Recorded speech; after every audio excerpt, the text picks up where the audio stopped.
আমার একটা প্রশ্ন হচ্ছে, আমি একটা বিবাহ করেছিলাম, সেই মেয়ে আর আমি কোরআন হাত রেখে বলেছিলাম কেউ কাউকে কোনোদিন ছেড়ে যাব না, কিন্তু কিছুদিন পর সে অন্য ছেলেকে বিয়ে করে, কিন্তু আমি এখনো বিবাহ করিনি। এখন আমি বিবাহ করলে কি কোনো পাপ হবে নাকি, এটা জানতে চাই। এই বউ আপনাকে ছেড়ে চলে গেছে, কি জন্যে চলে গেছে সেটা আপনি একটু নিজে চোখ বন্ধ করে চিন্তা করেন তো। চিন্তা করে তারপর আবার বিয়ে করার চিন্তা করেন, আগেই বিয়া আগে চিন্তা করেন। হাকিমের সামনে একজন দাঁড়ায় বলতেছে, স্যার আমাকে যদি আপনি যাবজ্জীবন দেন তাহলে আমার বউ ছেলে কি করে খাবে, স্যার আমাকে যাবজ্জীবন দেন না। তখন হাকিম বলতেছে যাবজ্জীবন দেব না, একটা আগুনের চুলা জ্বালাই বলতেছে এর মধ্যে খালি 1 ঘন্টা হাত দিয়ে থাকবি, খালি 1 ঘন্টা হাত দিয়ে থাকবো, তোর যাবজ্জীবন মাপ। ওই খালি আগুনের দিকে তাকায় আর কয় কি রে, না স্যার। আচ্ছা ঠিক আছে, 1 ঘন্টা লাগবে না, মাত্র 10 মিনিট, খালি 10টা মিনিট আগুনের মধ্যে হাত দিয়ে থাকলে আমি তোর 20 বছর জেল মাফ করে দেবো, যাবজ্জীবন মাফ করে দেবো, 10 মিনিট। রে কি খবর, না স্যার 10 মিনিট লাগবে না রে, মাত্র 5 মিনিট, 5 মিনিট খালি হাত দিয়ে থাকলে তোর যাবজ্জীবন জেল মাফ।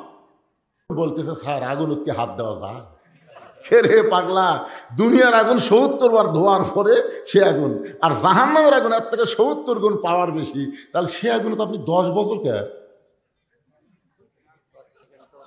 কি কয় ঘন্টা থাকবেন?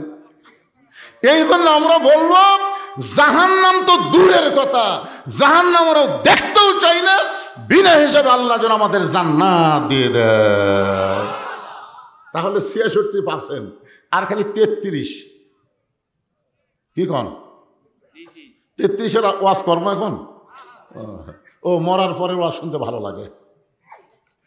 আসেন, ইয়া আইয়ুহাল্লাযীনা আমানুত্তাকুল্লাহা হাক্কা তুকাতিহি ওয়া লা তামুতুন্না ইল্লা ওয়া আনতুম মুসলিমুন।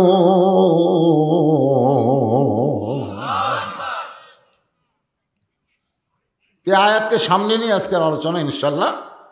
এর ভিতরে সব ওয়াজে আছে, কিন্তু আমি আপনাদের একটু পবিত্র ওরস, কি কন, এই ওরসটা আপনাকে একটু বুঝাবার চাই। বোঝার মতন মাথা আছে কিনা আল্লাহ ভালো জানে, কারণ মাথা লাগবে, যখন কি লাগবে মাথা।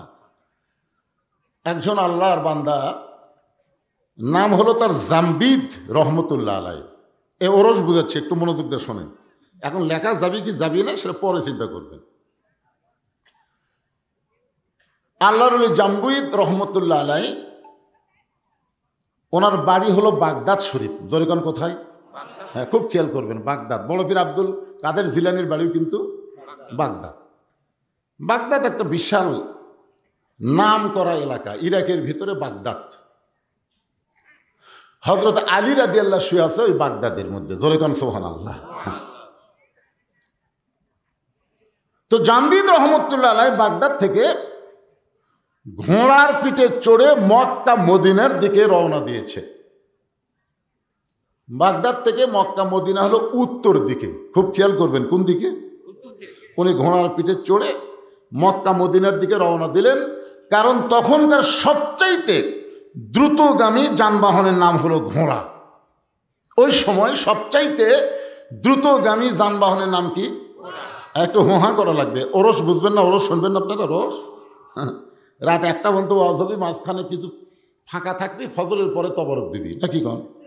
আপনারা যারা ওয়াজ শুনবেন বাড়িতে ঘুম পাড়বেন, আর যে শালারা ওয়াজ শুননি ওরা এসে তবরক খাবি। এই তো ওরস নাকি? এটাই ওরস। আপনারা আমার ওয়াজ শুনে বাড়িতে ঘুমাবেন, আর ফজরের পরে দিবি তবরক। যারা ঘুম পাড়ছে ওরা খাবি, আর যারা চেতন থাকছে এরা পাবি না। আজকে এখানে এটা শোনার পরে আমার মাথা তখন থেকে ঘুরতেছে, এ ওরসের ব্যাখ্যা আজকে মারাই লাগবে। তোর কোন কথা ঠিক কিনা?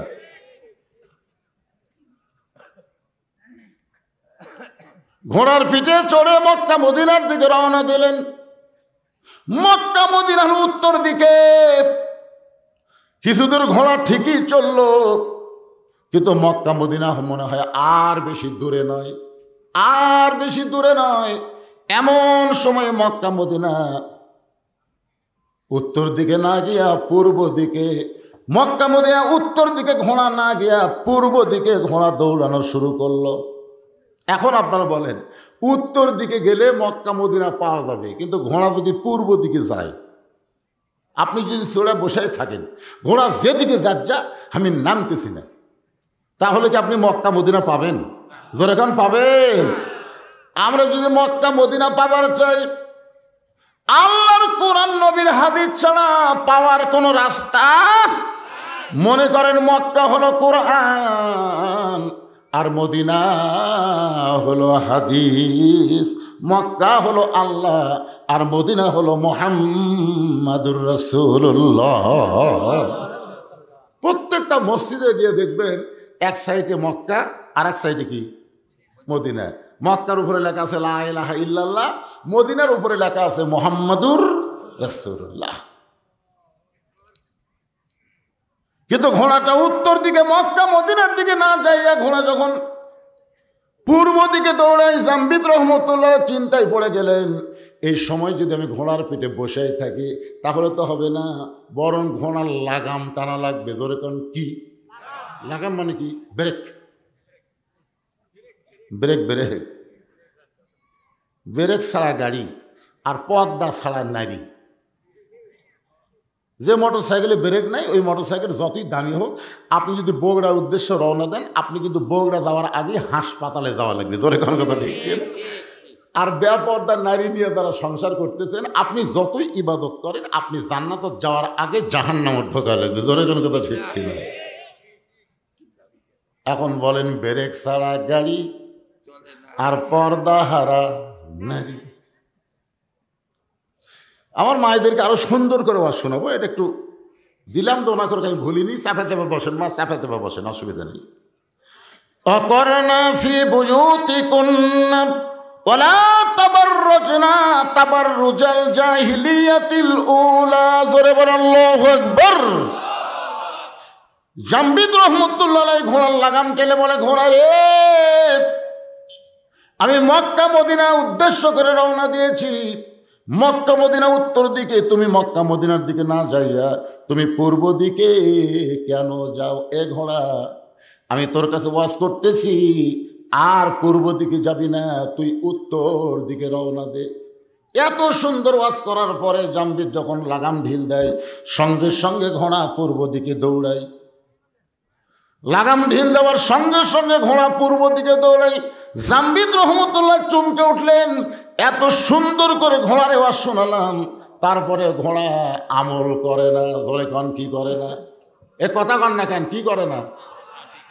তাহলে কি বোঝা গেল? যে এত সুন্দর করে ওয়াজ শোনানোর পরেও আল্লাহর বান্দারা ফজরের নামাজ পড়ে না। পড়েন আপনারা সবাই পড়েন?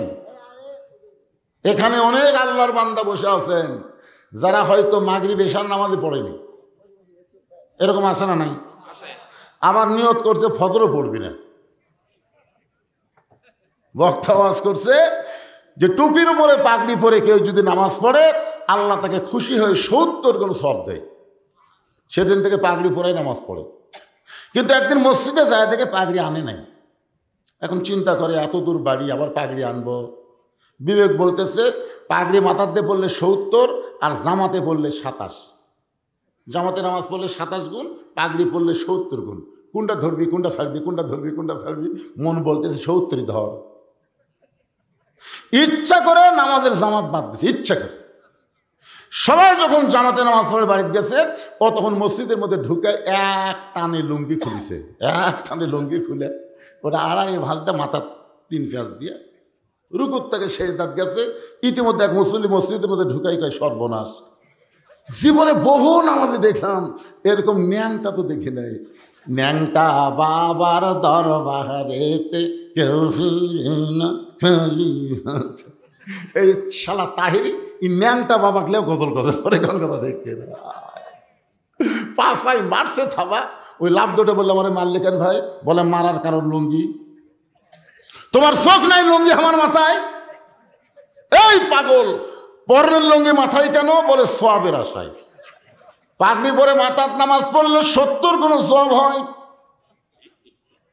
লোকটা বলে পাগল, পাগড়ি পরা হলো সুন্নত আর লুঙ্গি পরা হলো ফরজ।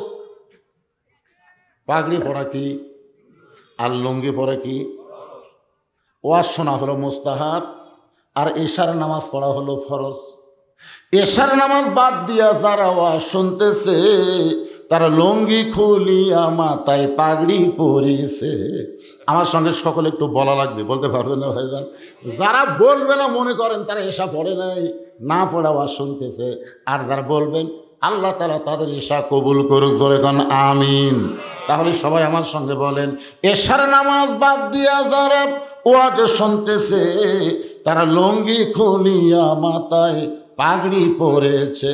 আবার ওয়াজ শুনতে শুনতে যারা ফজর বাদ দিবে, ওয়াজ শুনতে শুনতে যারা ফজর বাদ দিবে, লুঙ্গি খুলিয়া মাথায় পাগড়ি পরিবে। যে মাত্র লাগাম ঢিল দেয় ঘোড়া আবার পূর্ব দিকে দৌড়ায়। জাম্বি চিন্তা করে ওয়াজ করা যখন কাম হলো না, ওয়াজের পরে আওয়াজ আসে না নাই? তিনি ঘোড়ার পিঠ থেকে নামলেন। ঘোড়ার পিঠ থেকে নাইমা মক্কা মদিনার দিকে টেনে টেনে ঘোড়াকে নিয়ে যাবেন। ঘোড়ার পিঠে চলে যখন যাওয়া হবে না, তাই বলে ঘোড়া ছাড়া তো আমি যাব না। এবার নিচে নামার পরে ঘোড়াকে টানা যখন শুরু করলেন, সঙ্গে সঙ্গে ঘোড়া শুয়ে পড়ছে। দাঁড়ানো ঘোড়াকে 2 ধাপ সামনে টাইনা নিয়ে যায়। যে ঘোড়া শুয়ে পড়ে তার টাইনা কোনো লাভ, জোরে বলেন। মনোযোগ দিয়ে যারা শুনবেন তাদেরকে কিছু শোনানো যাবে, কিন্তু কোরআনের মাহফিলে সে মনটা যদি বক্তার কথার দিকে না থাকে। এই জন্য ছোটবেলা একটা গান শুনেছিলাম, 80 তোলায় শের যদি হয় 40 সারে মন, মনে মনে মিল না হলে মিলবে না ওজন। বক্তার কথা আর শ্রোতার মন এই দুইটা যদি এক না হয় তাহলে ওয়াজ বুঝতে কিন্তু কষ্ট হবে, জোরে কোন কথা ঠিক না? আল্লাহর জামবিদ রহমতুল্লাহ চিন্তায় পড়ে গেলেন, এই ঘোড়ার পিঠে চড়ে মক্কা মদিনায় যাবার চাইলাম, ঘোড়া আমাকে মক্কা মদিনায় নিয়ে যাবে না। ঘোড়ায় টাইনা টাইনা মক্কা মদিনায় নিয়ে যাবার চাইলাম, ঘোড়া আমার সঙ্গে যখন যাবে না তাহলে খামাখা। ইন্নামা আমওয়ালুকুম আওলাদুকুম ফিতনা। আল্লাহ বলেছেন সম্পদ আর সন্তান হলো তোমাদের বিপদের কারণ। যত সম্পদ দুনিয়াতে আল্লাহ দিয়েছে তার মধ্যে একটা সম্পদের নাম হলো ঘোড়া। দরকার নাম কি? ঘোড়া। আল্লাহ বলতেছেন সম্পদ আর সন্তান তোমাদের সবচাইতে বড় বিপদের কারণ। এই সম্পদের কারণে অনেক মানুষ জাহান্নামে যাবে, আবার সন্তানের কারণে অনেক বাবা মা জাহান্নামে হবে। জোরে গান কথা ঠিক কি না? আজকে আপনি কেমন ভাব, আপনি কেমন বেটা জন্ম দিলেন যে আপনার বেটা কোরআনের মাহফিল বাদ দিয়ে মেলা ঘুরতেছে? এই দোয়া দরুদ পড়ে জন্ম দেননি তো, হিচ্ছুকে গলা ধরে পেলে ফেলে দিয়ে কাম করছেন কি? শালা মানুষ হবে? কোরআনের মাহফিল বাদ দিয়ে মেলার মধ্যে ঘুরবি? কথা কর না কেন ভাই, কথা কর না কেন? মুসলমানের বাচ্চা হয়ে তুমি আল্লাহর কোরআনের মাহফিল বাদ দিয়ে মেলার মধ্যে ঘোরো, তোমার লজ্জা করে না? ওই ব্যক্তি হলো সবচাইতে বড় দুর্নীতিবাজ। ওই ব্যক্তির কোনো নীতিই নাই যে আল্লাহর কোরআনের মাহফিল বাদ দিয়ে মেলার মধ্যে ঘোরে। জোরে কোন কথা ঠিক কিনা?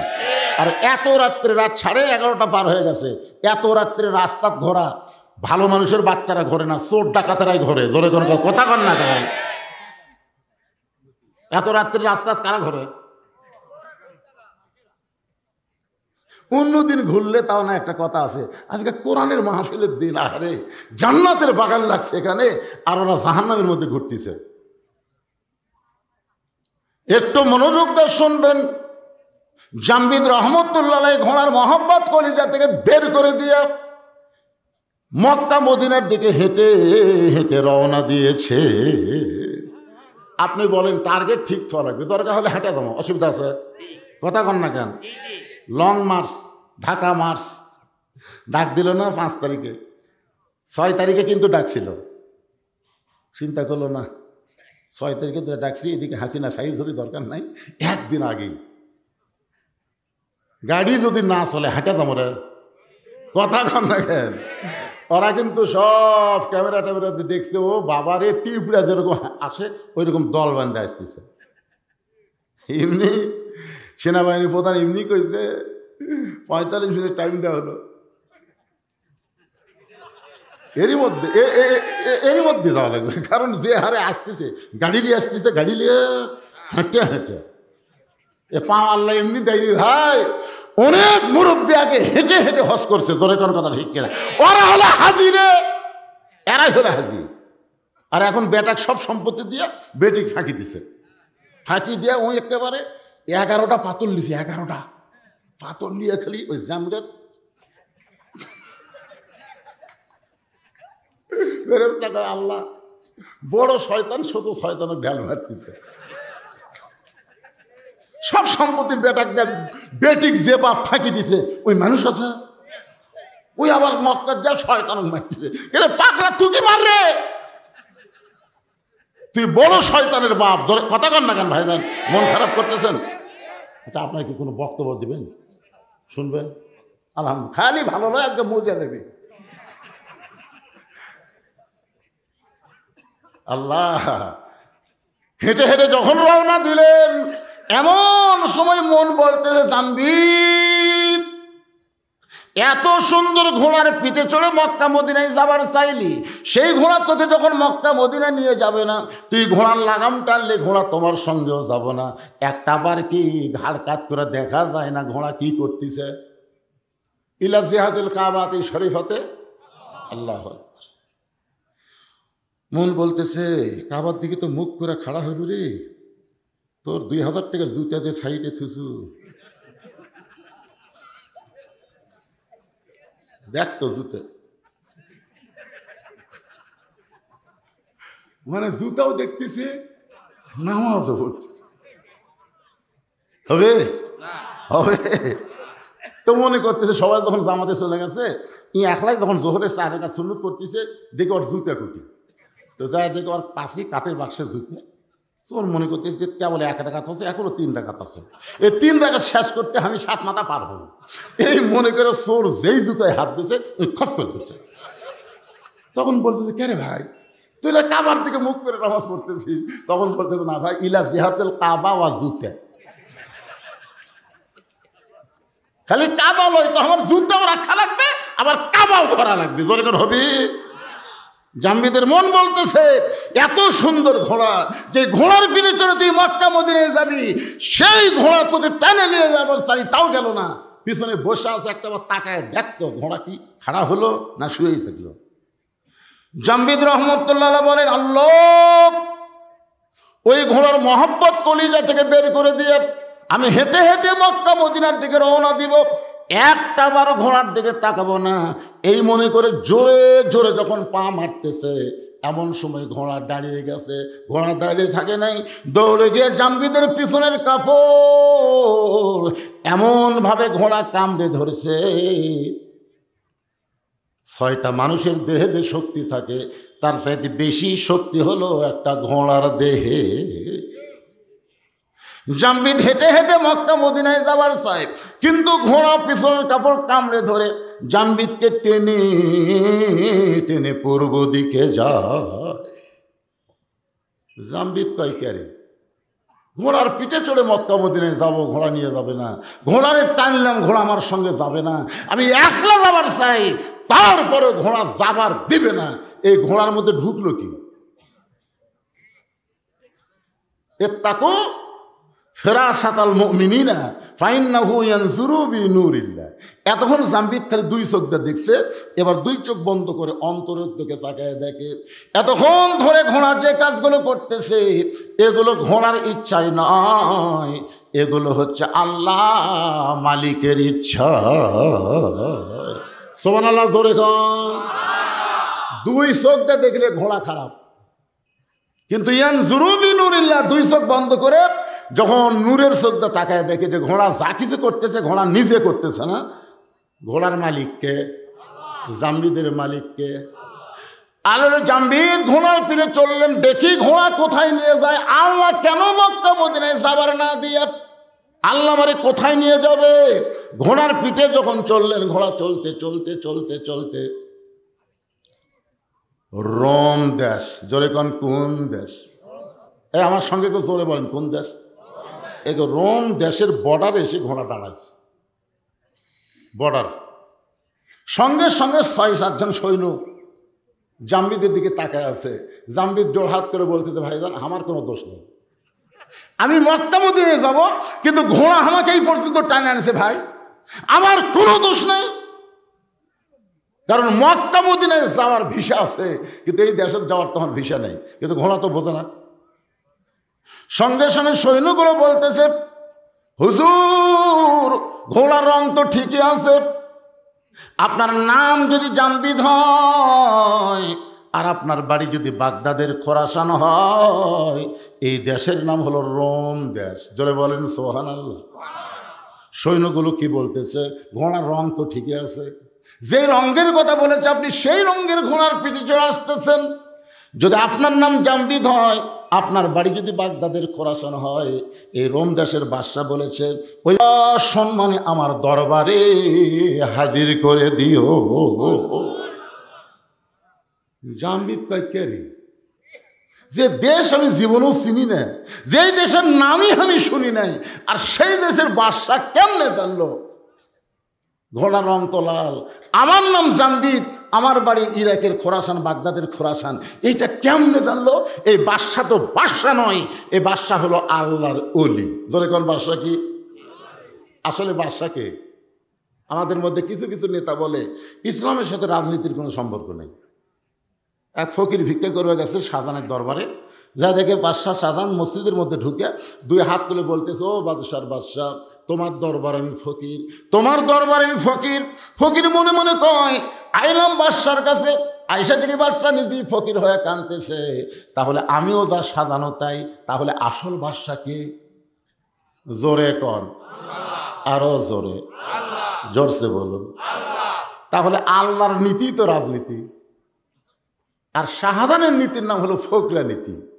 মানুষ হলো ফকির, আল্লাহ হলেন বাদশাহ। তাবারাকাল্লাযী বিয়াদিহিল মুলক ওয়া হুয়া আলা কুল্লি শাইইন কদির। গোটা পৃথিবীর রাজত্ব, কর্তৃত্ব, মালিকানা একমাত্র কার হাতে? যারা জবান বন্ধ করে থবেন, বুঝবেন আপনি মুসলমান, খালি নাম আছে, কিন্তু আপনার ভিতরে মুনাফিকি কাম করতেছে। আমি কি আমার বাপের কিচ্ছা বলতেছি না আল্লাহর কোরআনের কথা? জোরে বলেন, তাবারাকাল্লাযী বিয়াদিহিল মুলক। এক হাদিসে আমারে কয়, হুজুর আপনার ওয়াজত গেলে খালি রাজনীতির পেছন পড়েন, রাজনীতি না করলে হয় না।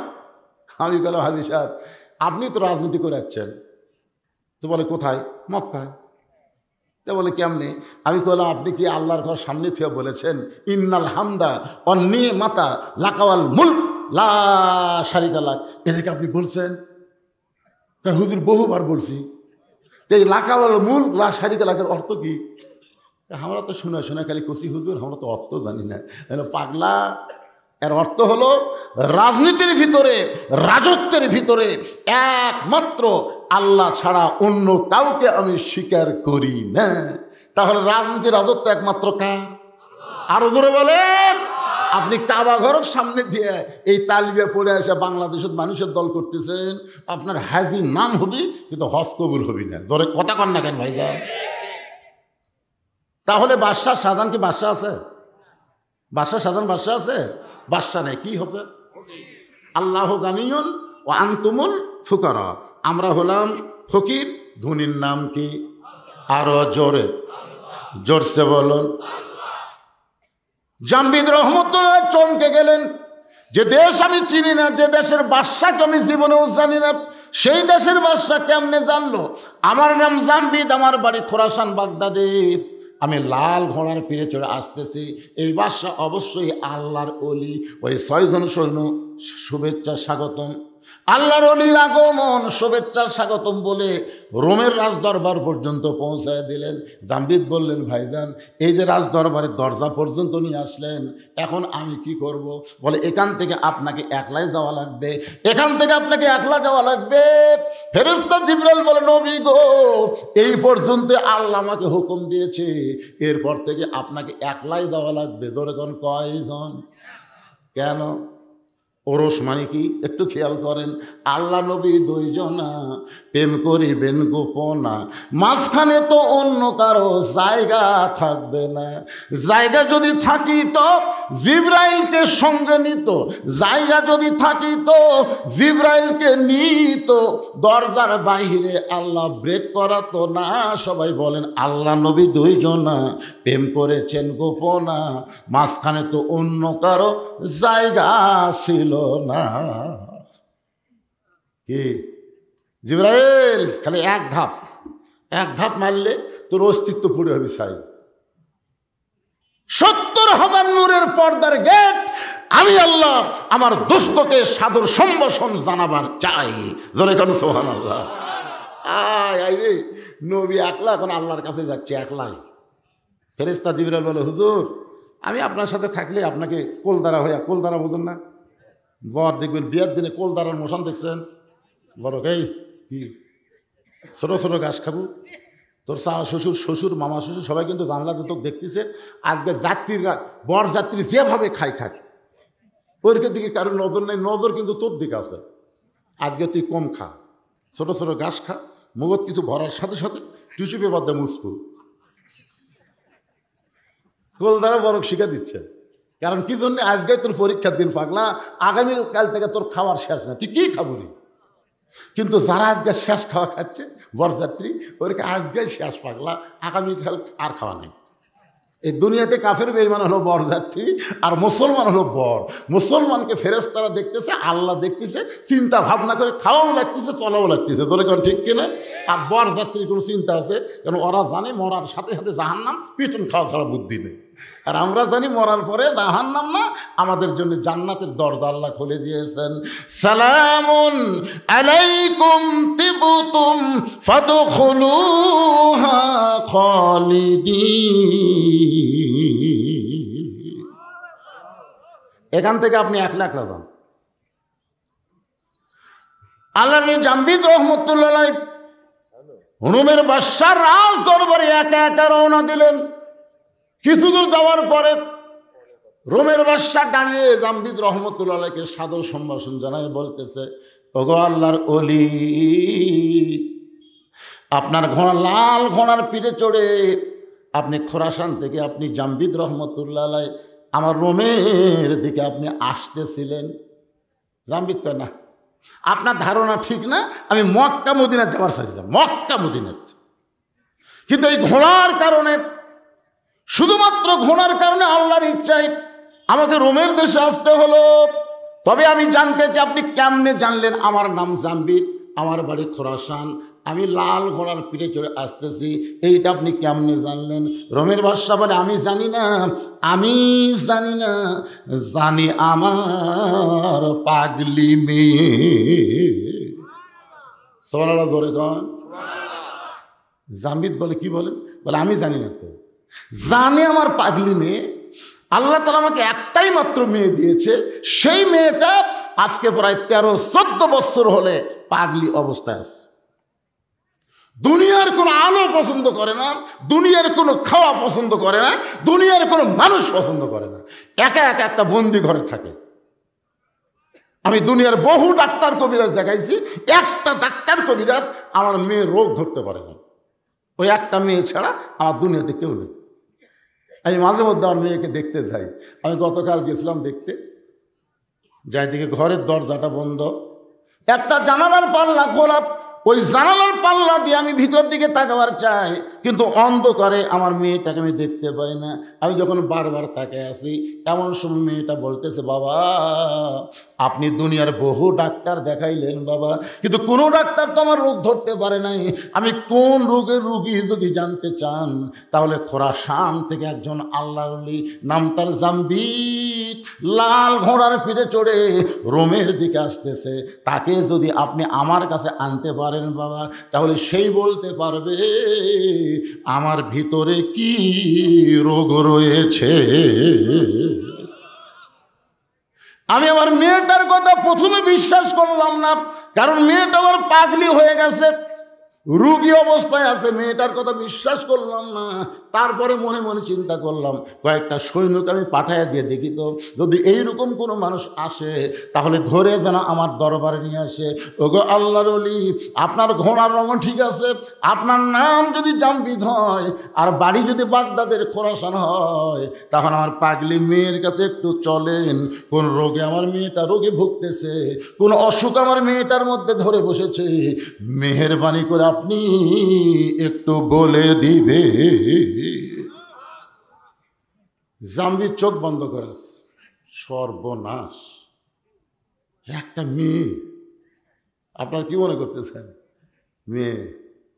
পৃথিবীর মধ্যে সর্বপ্রথম এই মেয়েই কিন্তু ঈমান গ্রহণ করছে আল্লাহর নবীর হাতে। জোরে কোন ঠিক কিনা? সে মেয়েটার নাম কি? খাদিজাতুল কুবরা। দেখছেন, পৃথিবীতে সর্বপ্রথম একজন নারীকে জান্নাতি নারীদের নেত্রী বানানো হবে। জোরে কোন ঠিক কিনা? এমন করে গল্প শুনছেন যে একটা মরদ মানুষকে জান্নাতের রাজা বানানো হবে, শুনছেন? কথা কন না কেন? কি আবার বাংলাদেশে একাধারে খালি নারী, এরশাদ চাচার পর থেকে আর কোনো মরদ নাই। কোন দিকে যাবেন? রাস্তা দিয়ে গেলে বাড়িতে মরদ মানুষ আছে কিনা বোঝা যায় না, খালি মেয়ে মানুষের কণ্ঠ শোনা যায়। কে রে, মেয়ে মানুষের এত পাওয়ার কে দিল রে? সুবহানাল্লাহ বলে। জামবিদ চমকে গেল। এতক্ষণ মনে করছিলাম যে রোমের বাদশা, আল্লাহর ওলি, এখন এসে শুনতেছি ওর মেয়ে। তাও এত বছর হলে পাগলি অবস্থায় আছে। জামবিদ রহমান ধীরে ধীরে ওই পাগলি মেয়েটার দরজায় গিয়ে বললেন, মা দরজা খোলো, কোন রোগে তুমি রোগী হইছ, আমি তোমাকে একটু পরখ করে দেখতে চাই। মেয়েটা বলে, আল্লাহর ওলি, মক্কা মদিনায় যাওয়ার চাইছিল, কিন্তু মক্কা মদিনা বাদ দিয়া এই পাগলির কাছে কেন আসলা? জামবিদ চমকে উঠছে। আমি মক্কা মদিনায় যাওয়ার চাইছিলাম, মক্কা মদিনায় না গিয়ে পাগলির কাছে কেন আসলাম? মেয়েটা বলে, জামবিদ রে, মক্কা মদিনায় তুমি কেন যাবে? জামবিদ বলে, মা তুমি কি জানো না, মক্কায় আল্লাহর ঘর, ওই মদিনায় রাসূলের রওজা, প্রত্যেকটা মুমিন মুসলমান মক্কা মদিনায় যাবার চাই। মেয়েটা বলে, আমি মক্কা মদিনায় যাব না, মক্কা মদিনা কি আমার কাছে আসবে না? জামবিদ বলে, মা উল্টা কথা বলো না, মা উল্টা কথা বলো না, মক্কা মদিনা কোনোদিন মানুষের কাছে আসে না, বরং মানুষগুলোকেই মক্কা মদিনায় যেতে হয়। মেয়েটা বলে, জামবিদ রে, এটাই যদি তোমার ধারণা হয় তাহলে শুনে নাও, তুমি এখনো কামেল হতে পারো নাই। এটাই যদি তোমার ধারণা হয়।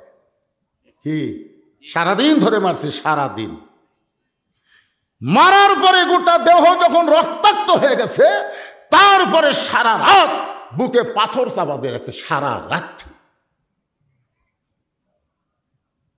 আবু জেহেল বলতেছে, যে পাথর বেলালের বুকে চাপা দিছি, এ পাথর তো আমাদের সুস্থ মানুষের বুকে দেওয়া মাত্রই মরবে, আর এক সারাদিন মারার পরে তো আহত হয়ে গেছে, এত ওজনের পাথর চাপা দিলে মরে যাবে। সকালবেলা লাশ তোমরা টেনে নিয়ে যায় আব্দুল্লাহর এতিম পোলার সামনে দিয়ে আসো, আমাদের গোলামকে মুসলমান বানালে আমরা তার অবস্থা এমনি করে দেব। এই কথা বলে আবু জেহেল যখন চলে গেছে বাড়িতে, সকালবেলায় কতগুলো কাফের যুবক বেলালের লাশ নিতে আইসা দেখে বেলালের বুকের পাথর নিঃশ্বাসের সঙ্গে উঠতেছে আর ডাবতেছে। ওরা কয়, কে রে, চাপা দিলি মরবি। আর সেই লোকটার নিঃশ্বাসে এত পাওয়া। এই নিঃশ্বাস কি সাধারণ নিঃশ্বাস? এই নিঃশ্বাস হলো ইমানদারের নিঃশ্বাস। জোরে কোন ঠিক কি না? কি জেলের মধ্যে নিয়ে থেকে, জেলের থেকে নিয়ে যা তুমি হাসপাতালে হত্যা করবা? হ্যাঁ, 13 বছর অন্যায়ভাবে হুজুরকে জেল দিলে, এতেও তোমার খায়শ মিটল না। তুমি জেল থেকে বের করে মিথ্যা নাটক করে তুমি হুজুরকে হাসপাতালে হত্যা করবা। আপনার বলেন তো, হুজুরের নিঃশ্বাস নাই? যখন আসে না নাই? আপনার কি ওই ভিডিও দেখছেন, উনি যখন হাসপাতালে বেডের উপর বসে আছেন, দেখছেন? একটু মনোযোগ দিয়ে শুনবেন। যুবকের এক দৌড় নেতার কাছে, নেতা আপনি বলেছিলেন পাথর চাপা দিলেই মরে যাবে, আসেন মরে নাই, বরং নিঃশ্বাসের সঙ্গে পাথর উঠতেছে আর ডাবতেছে। আবু জেহেল উতবা সাইবা দৌড়ে এসে দেখে বেলালের জবান থেকে আল্লাহ আল্লাহ আল্লাহ আহাদ আহাদ উচ্চারণ হচ্ছে। কুলহু আল্লাহু আহাদ, পড়েন কুলহু আল্লাহু আহাদ আল্লাহুস সামাদ লাম ইয়ালিদ ওয়া লাম ইউলাদ ওয়ালাম ইয়াকুল লাহু কুফুয়ান আহাদ। আবু জেহেল বলতেছে জিহ্বা টেনে বের করো। যে জিহ্বা দিয়ে আল্লাহ আল্লাহ উচ্চারণ করতেছে ওই জিহ্বা পেরেক মেরে দিতে হবে। বেলালের মুখের মধ্যে হাতটা দিয়ে জিহ্বা টেনে বের করে ওই জিহ্বার মধ্যে ছয়টা বাউল কাটা ঢুকাই দিলেন। বাউল কাটা হলো খেজুর কাটার চাইতেও মোটা, এরকম 6টা কাটা এই পার্দে ঢুকায় ওই পার্দে বের করে দিলেন। এরপরেও হযরত বেলালের জিহ্বা দিয়ে রক্ত বের হয়, রক্তের মধ্যে ফুটি বলতেছে আল্লাহ আল্লাহ আল্লাহ আল্লাহ আল্লাহ আল্লাহ। এরপরেও আল্লাহর জিকির যখন বন্ধ হয় না, কে যেন বলল আবু বকর, গভীর রাত্রে যেই বেলাল নবীর কাছে ঈমান গ্রহণ করছে সেই বেলালকে মারতে মারতে মারতে মারতে বেলালের জিহ্বা টেনে বের করে জিহ্বার মধ্যে পেরেক মারছে। আবু বকর রে, বেলাল তোমার ভাই, কুল্লু মুসলিমুন ইখওয়া, প্রত্যেকটা মুসলমান ভাই ভাই। আবু বকর রে, বেলালকে কি মুক্ত করবা না? আবু বকর এক দৌড়ে গিয়ে কাফের বেঈমানদের সামনে বলেন, এ মক্কার কাফেররা, তোদের মধ্যে মানবতা নাই, তোদের মধ্যে মনুষ্যত্ব নাই। সারাদিন ধরে মারছিস, সারা রাত বুকে পাথর চাপা দিয়ে রাখছিস, এরপরও জিহ্বা বের করে জিহ্বার মধ্যে পেরেক মারলি, তোদেরকে কোনো দয়া নাই রে, তোদের কোনো কি মায়া নাই? আবু জেহেল বলতে চাও বকর, যদি তোমার মায়া হয় তাহলে আমাদের গোলামকে তুমি কিনে নাও, কত দাম নিবা? বেলালের মনিব উমাইয়া বলতেছে 1000 স্বর্ণ মুদ্রা নিব। আবু জেহেল বলে, রে উমাইয়া, যেই বেলাল সুস্থ অবস্থায় তুমি 1 টাকা দিয়ে কিনলাম, আর সেই বেলাল মরার সময় তুমি 1000 আশরাফি চাইলা।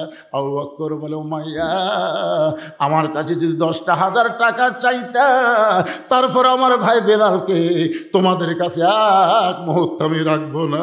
1000 আশরাফি দিয়ে হযরত বেলালকে মুক্ত করে নবীর দরবারে নিয়ে যায়। আবু বকর কান্দে করে চিন্তা করতেছে, রহমতুল্লাহ আলামিন এই দৃশ্য কি সহ্য করতে পারবে? নিজের পাগড়ি দিয়ে বেলালকে ঢেকে কান্দে করে যখন নিয়ে যাচ্ছে, নবীর সামনে দাঁড়াবে, আবু বকর, বেলালকে এইভাবে না ঢেকে আমার সামনে প্রকাশ করে দাও। আবু বকর, হুজুর আপনি সহ্য করতে পারবেন না, ওই কালো মানুষটা রক্ত লাল হয়ে গেছে। রাসূল বলে, আবু বকর, তুমি কি জানো আল্লাহ তাআলা আমার বেলালের জন্য কোরআনের আয়াত নাজিল করেছে? ইন্নাল্লাযীনা ক্বালু রাব্বুনাল্লাহু সুম্মা ইসতাকামু তাতানাজ্জালু আলাইহিমুল মালায়েকা আল্লা তাখাফু ওয়া লা তাহজানু ওয়া আবশিরু বিল জান্নাতিল্লাতী কুনতুম তুআদুন।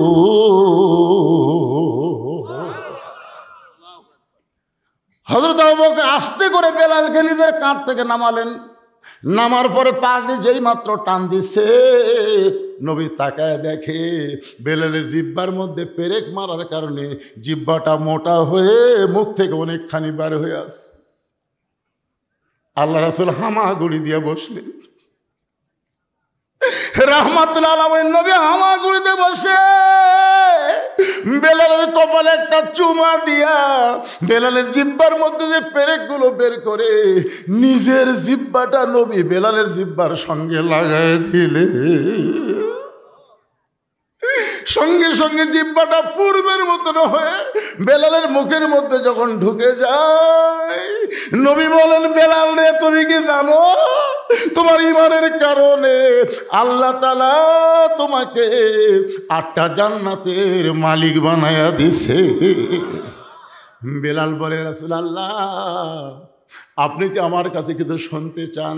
আবু বকর, বেলাল তুমি কি বলবা? বেলাল বলে, হুজুর ওই আল্লাহর শপথ করে বলতেছি, ওরা যখন আমাকে সারাদিন ধরে মারছিল, ওরা যখন আমাকে চাবুক মারতেছিল, আমার চামড়া কেটে যখন রক্ত বের হচ্ছিল, আমি তখন আল্লাহ আল্লাহ জিকির করতেছিলাম।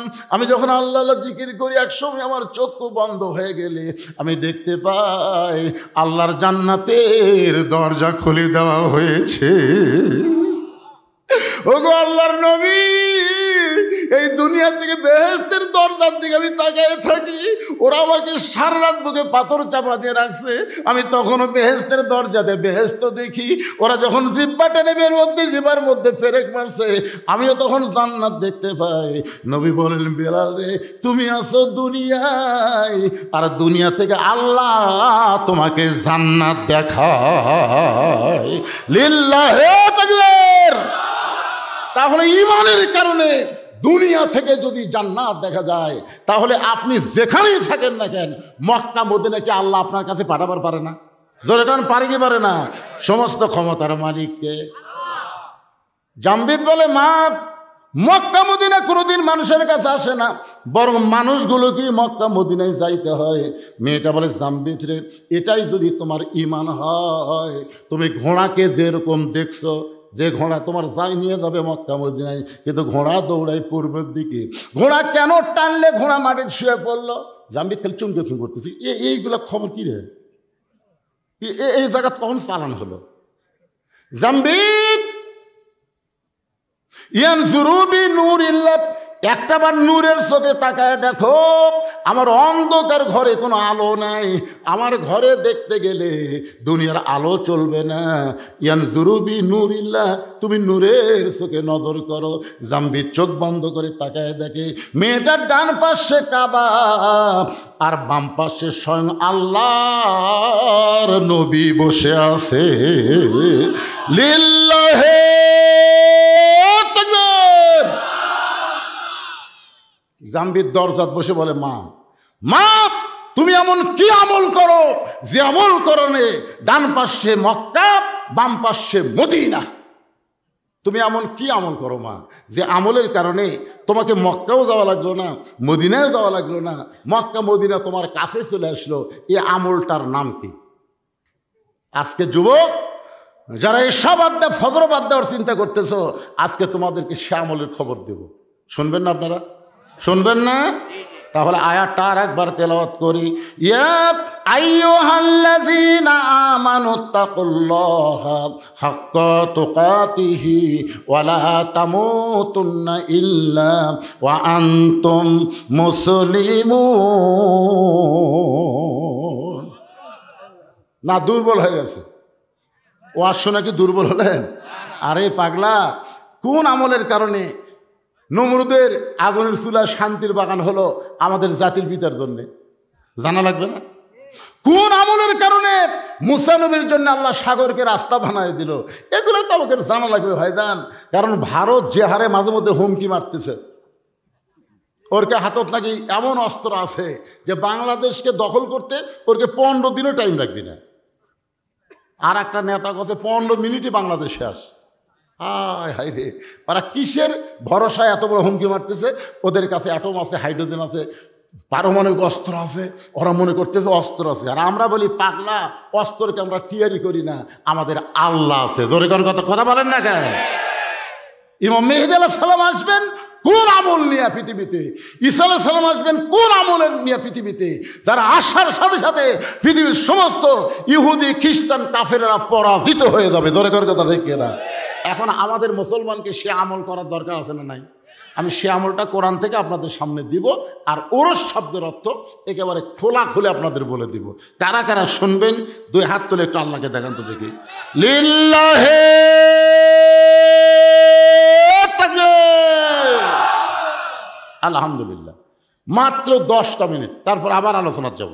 আজকে ঘড়ি দেখা লাগবে না, সময়ের খেয়াল নেই, চলতে থাকবে। তাহলে 10টা মিনিট। এই যে ইসালে সওয়াব, এই যে বিশাল একটা মাহফিল করার খরচ, ব্যাগ যাবে, রুমাল যাবে, আল্লাহর হস্তে 10, 20, 50, 100 যে যা পারবেন দান করবেন।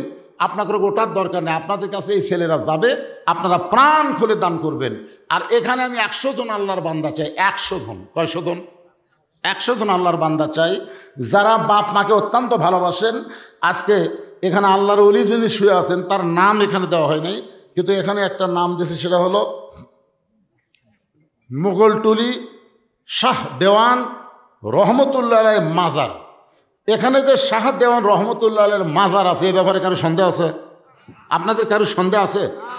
নাম জানি না, কিন্তু এখানে যে একজন আল্লাহর ওলি আছে এ ব্যাপারে তো সন্দেহ নাই। তো প্রত্যেক বছর এরকম একটা করে মাহফিল এখানে হোক, এটাকে আপনারা চান? যদি চান, একটা কোরআন শরীফ বাবদ 500 টাকা আপনাকে দান করা লাগবে। যেহেতু আমার বাপ মা কবরে গেছে, আমি এই মাহফিল একটা কোরআন শরীফ বাবদ 500 টাকা দান করলাম। সবচাইতে দামি দান হলো আল্লাহর কোরআন। আমি কিন্তু কোরআন শরীফ চাচ্ছি না, আপনি 500 টাকা দান করলে একটা কোরআন দানের সওয়াব আপনার বাপ মা কবরে পাবে, আপনি নিজেও আল্লাহ তাআলা খুশি হয়ে আপনাকে দিবে। এরকম কোনো আল্লাহর বান্দাকে আসেন আজকের মাহফিলে, হুজুর কত টাকা নিয়ে আসেন বাবা, এটা নগদ দেওয়া হবে, আসেন আল্লাহর বান্দা আসেন। এতজন মানুষের মধ্যে আমি কিন্তু 100 আল্লাহর বান্দা আছে, মাত্র 100 জন। এই হাজার হাজার মানুষের মধ্যে আরে গামছা চাদরা খুঁটি গেল রে পাটি, আরে নাই? হ্যাঁ, আসো, আসেন আসেন আসেন। বাপ মার প্রতি দয়া হচ্ছে না, মায়া হচ্ছে না? যে বাপ মা আপনার কবরে গেছে, সে বাপ মার কবরকে জান্নাত বানার জন্যে কোরআনের মাহফিল একটা কোরআন বাবদ 500 টাকা দান করবেন। মাশাআল্লাহ, দেন, আমার হাতত দেন, দোয়া করা লাগবে তো। আমি চাইলাম একটা কোরআন, কিন্তু শাহাদত 2টা কোরআন শরীফ বাবদ 1000 টাকা দান করলো। আল্লাহ বাপ মার কবরকে জান্নাতের টুকরা বানান। কে রে শাহাদত ভাই, বাপ মা মরছে নাকি রে? না, বেঁচে আছে? বেঁচে আছে? আমি তো মরার দোয়া করতেছি। না না, আমি দোয়া করে আল্লাহ বাপ মার হায়াত দারাজ করে দেখ, ধরে করেন আমি এই 2টা কোরআন বাবদ 1000 টাকা দান করার কারণে শাহাদতকে আল্লাহ দানবের খাতায় কবুল করেন। ধরে বলে আমিন। আল্লাহ তোমার একজন বান্দা কোরআন শরীফ বাবদ 500 টাকা দান করছে, আল্লাহ দানকে কবুল করেন। আর একজন আল্লাহর বান্দা আল্লাহর কোরআন শরীফ বাবদ কোরআনের মাহফিলে 500 টাকা দান করলো, আল্লাহ দানকে কবুল করেন, আল্লাহ নেক নিয়ত নেক আশা পুরা করেন। জোরে বলে আমিন। সবাই বলে আল্লাহুম্মা আমিন। এগুলা সব কি লিখে দিয়ে গেলেন বাদান? আমি মনে করছি দানের স্লিপ রে, ও বাবা রে, মাশাআল্লাহ। আর একজন আল্লাহর বান্দা কোরআন শরীফ বাবদ 500 টাকা দান করছে, আল্লাহ দানকে কবুল করেন, আল্লাহ নেক নিয়ত নেক আশা পড়া। জোরে বল আল্লাহুম্মা আমিন। আচ্ছা, আপনাদের কাছে 500 টাকা নাই, সব মেলা ফুরাছেন নাকি? এই জন্য আপনারা আগে নিয়ত করবেন, এই মেলা টেলা লাগবে, সব টাকা তো শেষ। আমার এলাকায় একটা ইসালে সব হলো 5 ফির মাজারত, ও একটা ফকুন্নি পর্যন্ত 5000 টাকা খরচ করছে। ফকুন্নি বিক্রি করে খায়, উনি 5000 টাকা এতই খাসে ভাই।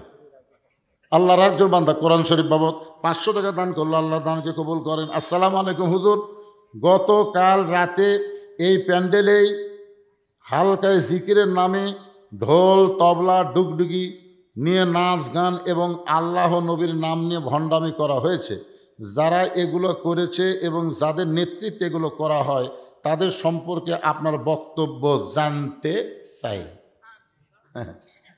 আপনারা দেখবেন এই ঢোল আর তবলা যখন বাজায়, আমি ছোটোবেলা দেখছি একটা ওই যে ঢোল বাজায়, ঢোল বাজানোর একটা শব্দ শোনা যাবে, কান খেয়ে দুজক দুজক দুজক শোনা যায়, খেলে না, দুজক দুজক দুজক এই শোনা যায়। কিন্তু আর একটা হারমোনি হারমোনি হারমোনি নাই, তারপর একটা যে কিংকে টানে, এটার নাম কি?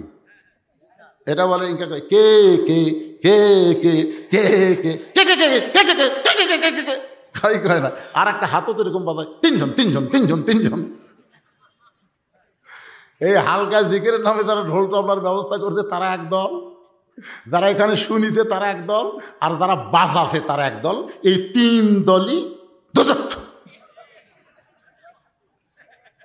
কথা বল লাগে, এই মুসলমানের বাচ্চারা কথা কয়া লাগবে না। এই কথা না কয়ে তো হাসিনা ইচ্ছা মতো দেশ চলাছে, কারণ কথা বন্ধ করার কারণে। হ্যাঁ একটু করবেন বারে, কি বেশি ফতুয়া দেওয়া যাবে না, যা করলাম বুঝলেন, বুঝলে বুঝ পাতা, না বুঝলে তেজপাতা। আমার একটা প্রশ্ন হচ্ছে, আমি একটা বিবাহ করেছিলাম, সেই মেয়ে আর আমি কোরআন হাত রেখে বলেছিলাম কেউ কাউকে কোনোদিন ছেড়ে যাব না, কিন্তু কিছুদিন পর সে অন্য ছেলেকে বিয়ে করে, কিন্তু আমি এখনো বিবাহ করিনি। এখন আমি বিবাহ করলে কি কোনো পাপ হবে নাকি, এটা জানতে চাই। এই বউ আপনাকে ছেড়ে চলে গেছে, কি জন্যে চলে গেছে সেটা আপনি একটু নিজে চোখ বন্ধ করে চিন্তা করেন তো। চিন্তা করে তারপর আবার বিয়া করার চিন্তা করেন, আগেই বিয়া হ্যাঁ আগে চিন্তা করেন তো। ব্যাগ ছাড়া দেওয়ার কথা আমি বলিনি, ব্যাগ ছাড়া দেওয়ার কথা আমি কোন কালে বলছি? আপনাদের কাছে ব্যাগ যাবে, এই ব্যাগ যাবে 10 টাকা 20 টাকা 50 টাকা 100 টাকা যে যা পারেন দিবেন, দিবেন না? কারা কারা 1 টাকাও দিবেন না তারা হাত তোলেন তো দেখি। মুরব্বী তুলবার চাই পারে মানে দিবি, কিন্তু বুঝবার পারেনি। হ্যাঁ তাহলে আপনারা সবাই দিবেন। এই ব্যাগ না ভিতরে ঢোকো, ব্যাগ না ঢোকো, বাবা ঢোকো ঢোকো, এই ঢুকেছে, দেন সবাই দেন। আমার মায়েদের কাছে যাবেন, আমার মায়েদের জন্য আজকের আলোচনা। ও মা, বড় পীর আব্দুল কাদের জিলানী রহমতুল্লাহ আলাইহি যখন জান্নাতুল বাকি জিয়ারত করতেছেন, মক্কা মদিনায় 2টা গোরস্থান সকলের কাছে পরিচিত। মক্কায় হলো জান্নাতুল মাওয়া আর মদিনায় হলো জান্নাতুল বাকি। নাম শুনছেন আপনারা? এখানে টেজের উপর হাজি সাহেব নাই কেউ, আপনি তো হাজি। তাহলে মক্কায় যে কবর তার নাম কি? জান্নাতুল মাওয়া। সেই জান্নাতুল মাওয়ার মধ্যে ঘুমায় আছে আমাদের মা খাদিজাতুল কুবরা, ধরে কোন সুবহানাল্লাহ। আর মদিনায় যে গোরস্থান, সেই গোরস্থানের নাম হলো জান্নাতুল বাকি। ওই জান্নাতুল বাকির কোন এক জায়গায় ঘুমায় আছে নবীর কলিজা টুকরা মা ফাতেমা। সুবহানাল্লাহ বলেন না কেন? আব্দুল কাদের জিলানী রহমতুল্লাহ আলাইহি ওই জান্নাতুল বাকি যখন জিয়ারত করতেছেন, জান্নাতুল বাকি জিয়ারত করা হলো ভাগ্যের ব্যাপার, কারণ জান্নাতুল বাকির মধ্যে কম পক্ষে 10,000 সাহাবী ঘুমায় আছে। সুবহানাল্লাহ কন না কেন? কত হাজার? আমাদের গোটা বাংলাদেশ মিলেও একটা সাহাবী নেই। আমাদের গোটা বাংলাদেশে কোনো সাহাবী আছে? কোনো সাহাবী নেই। 2 জন আসছিল ওই নদী পথে চিটাগাংতে, তারা ফিরে চলে গেছে। 2 জন সাহাবী আসছিল, একটা জাবের ইবনে হুযাফা আর একটা নবীর মামা সাদ ইবনে আবি ওয়াক্কাস। এই 2 জন কিন্তু এসে ওনারা এখন চীনে যায়, ওনাদের কবর চীনে হয়েছে, কিন্তু আমাদের বাংলাদেশে হয়নি। বাইজিদ বোস্তামির মাজারও কিন্তু বাংলাদেশে নাই। আমরা ওখানে গিয়ে দেখছি বাইজিদ বোস্তামি ওখানে কিছুদিন বসা ছিলেন। বাইজিদ বোস্তামির দরগা আছে, আর মাজার হলো ইরাকের বাগদাদে। সাল্লাল্লাহু বলেন। যেগুলো আছে অধিকাংশই কি, আমি দেখলাম সিলেটে একটা কবর, নাম হচ্ছে লেদা শাহ। জোরেকার নাম কি? লেদা শাহ। কিছু দূর যাওয়ার পরে একটা দেখলাম ঘোড়া শাহ, তারপরে শেষে দেখলাম শাহ শাহ। আমি তো ওনাকে আগেই বলছি ভাই।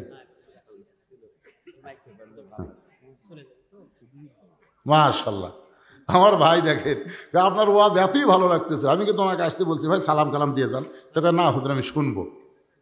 আলহামদুলিল্লাহ, এই আদায় যতক্ষণ হবে ততক্ষণ আমার ভাইজান আপনাদের একটু শুভেচ্ছা বিনিময় করবে, তারপর আবার আলোচনা চলবে ইনশাআল্লাহ। হ্যাঁ,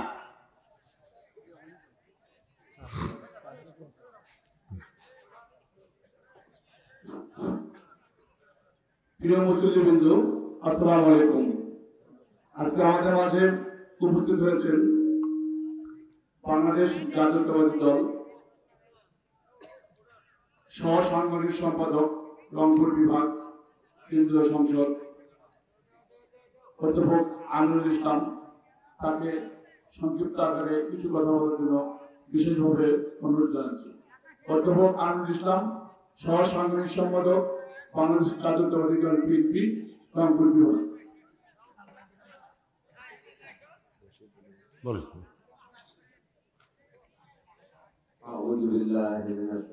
সরকার আমাদের দেশে আবার ফিরে আসার তৌফিক দেখ, আমিন। এবং তারেক জিয়া তারুণ্যের অহংকারকে আল্লাহ কবুল করুক, সকলে বলে আমিন। এখন আসেন, আপনাদের কাছে একটা ওয়াজ আমি রাখছিলাম, মনে নাই। মনে থাকলে আপনার 2-4 জন উঠে উঠে চলে গেলেন। আসলে 2টা জগতে আল্লাহ আমাদের পক্ষে, এটা আমরা বিশ্বাস করছি। একটা হলো রুহের জগৎ, একটা হলো দুনিয়ার জগৎ, আর একটা জগৎ আমাদের সামনে আছে। মনে আছে আপনাদের? মনে করছে 66তে পাস তো করছি। পাস করলে আপনি জান্নাত পাবেন পাগলা, কিন্তু 33 না পাওয়ার কারণে যে কমপক্ষে 100-150 বছর জাহান্নামে থাকা লাগবে, সেটা কি করবেন? সেই জন্য আমি বলছি গোল্ডেন A+ পাইয়া বিনা হিসাবে আমরা জান্নাতি হব। জোরে কোন কথা ঠিক কিনা? মনে নাই। মেয়েটা বলে জানবি কোন আমলের কারণে আল্লাহর কাবা নবীর রওজার পাশে, যদি তুমি জানতে চাও তাহলে শোনো। আপনারা এই কথাও কিন্তু আমি বলেছি কি আমল, ঠিক না? সে আমল শুনবেন না আপনারা? হ্যাঁ ভাইজান, আমরা আইসি কিন্তু শুনলাম চলে গেলাম, এটা নাম ইসলাম, ইমান নয়। আল্লাহ কোরআনে বলেছেন স্বামী নয়, শুনতে হবে। ও তাই না, এটাকে আমল করার নিয়তে, গ্রহণ করার নিয়তে শ্রবণ করা লাগবে। তাহলে শোনা গেলাম, শোনাউল্লাহ শুনে গেলাম, বকাল্লাহ বকে গেলাম, হয়ে গেল নাকি? না, আমরা যারা বক্তা আমাকেও ঠেলা আছে। আল্লাহ কোরআনে বলেছেন লিমা তাকুলু মা লা তাফালুন, যে বক্তা ওয়াজ করে আমল করে না, ওই মুনাফিক বক্তাকে দিয়া আল্লাহ জাহান্নাম আগে উদ্বোধন করবে। জোরে করে কথা, ঠিক কথা বলেন। আগে জাহান্নামের উদ্বোধন হবে আলেম দিয়া, আবার জান্নাতের উদ্বোধন হবে আলেম দিয়া। এক ছেলে এসে হুজুরকে বলে, হুজুর আমার বাড়ি তো অনেক দূর ব্রিজ দিয়ে ঘুরে তারপর আপনার কাছে আসতে হয় কোরআন শরীফ শিক্ষা করার জন্য। তো হুজুর ওই ব্রিজ দিয়ে ঘুরে আসতে আমার খুবই সময় লাগে, কষ্ট হয়। এমন কিছু দোয়া আছে যে দোয়া পাঠ করলে নদী পার হওয়া যায়? তো পীর সাহেব তো মনে মনে চিন্তা করছে, এই পাগলা, এর দোয়া দিয়ে এখন দিন নদী পার হওয়া যায়? তো বলছে বিসমিল্লাহ করে চোখ বন্ধ করবি, যা। মনে করছে বিসমিল্লাহ করে চোখ বন্ধ করে পানির মধ্যে ডুবা গেলে আর নামবি না। তোর এখন কথা ঠিক না? তো পীর সাহেব যে কথা কইছে, ওই ছেলেটা বড়টা ইমানের সাথে বিশ্বাস করছে যে বিসমিল্লাহ কয়ে চোখ বন্ধ করে পা দিলি যদি নদী পার হওয়া যায়, তো খামাখা ওই ব্রিজ দিয়ে ঘোরার দরকার আছে? হুজুর কিন্তু ঠাট্টার স্থলে বলেছে, ছাত্র কিন্তু বিশ্বাসে গ্রহণ করছে। এখন যা নদীর পাড়ে যায় বিসমিল্লাহ বলে চোখ বন্ধ করে পা দিছে, চোখ খুলে দেখে ওই পারে চলে গেছে। সুবহানাল্লাহ লাগে, পার করার মালিককে পার হয়ে গেছে। এভাবে প্রত্যেক দিন যাওয়া আসা করে। যখন ছেলেটা 5-7 পারা কোরআন হেফজ করছে, তখন ছেলের মা বলতেছে, যে কামেল বুজুর্গের কারণে তোর ব্রিজ ছাড়া নদী পার হওয়া পারিস, সে হুজুরকে একদিন দাওয়াত করতো। আমি একটু প্রাণ ভরে হুজুরকে খাওয়াতে চাই, এত বড় আল্লাহর ওলি। তো ছাত্র এখন বলছে, হুজুর আজকে দুপুরবেলায় আমার মা আপনাকে দাওয়াত দিছে। তো হুজুরা কিন্তু দাওয়াত পেলে খুব খুশি। জোরে কোন কথা ঠিক কিনা? এর আগেও আপনাদের বলেছি যে ডাক্তারের বইয়ের কোনোদিন সিজার লাগে না, বড় ডাক্তারের বইয়ের কি লাগে না? সিজার লাগে না। মৌলবীর বাড়ির কোনোদিন মিলাদ হয় না, পীরের বউ কোনোদিন মুরিদ হয় না। জোরে কোন কথা ঠিক কিনা? এই তিনটা না খেয়াল করবেন। বড় ডাক্তারের বউ সিজার করে না, কারণ সিজার করলে মায়েরও ক্ষতি, বাচ্চারও ক্ষতি। আর মৌলানাদের বাড়িতে কোনোদিন মিলাদ হয় না, মৌলানা খালি খাওয়ায় না। এখন ঠিক কিনা? আর 3 নম্বর হলো পীরের বউ কোনোদিন মুরিদ হয় না। আপনাকে এলাকার যত পীর আছে খোঁজলা দেখবেন, বউ মুরিদ হয়নি। কারণ বউ জানে আমার পীর সাহেব মাঝে মধ্যে মুরিদের বইয়ের দিকে চোখ মারে, এই লুচ্চার হাতে মুরিদ হয়ে কি হবি রে। ঠিক আছে, যান, তাছাড়া আবার বসে যাবেন, যাওয়া পারবে না, ক্লান্ত হয়ে গেছেন। তো আলহামদুলিল্লাহ, যে কথা বলতেছি একটু খেয়াল করেন ভাই, যান, বিরক্ত হচ্ছেন না? কোন আমল? ওরস। আর একটা হলো 33। ধরে কোন ঠিক কিনা? 66 পাসি, খালি 33। এই 33টা পালি বিনা হিসাবে আমরা সবাই জান্নাতি। বলেন সুবহানাল্লাহ। তো এখন হুজুরকে বলতেছে, হুজুর আজকে দুপুরবেলা আমার মা আপনাকে দাওয়াত দিছে। পীর সাহেব তো সেই খুশি। ঠিক আছে বাবা, তোমাকে আজকে 8 ঘন্টা আগেই ছুটি দিয়ে আমি তোমার মায়ের বাড়িতে যাব খাবার। এখন ছাত্র হুজুরকে নিয়ে যাচ্ছে নদীর দিকে। হুজুরকে কেড়ে পাগলা, এদিকে নৌকা আছে, তো কয় না, ব্রিজ আছে, কয় না, তুই এদিকে এখন নিয়ে যাস কেড়ে পাগলা? যেখানে নৌকা আছে, যেখানে ব্রিজ আছে সেখানে চল। বলে না হুজুর, আমি তো নৌকা ব্রিজ ছাড়াই যাই।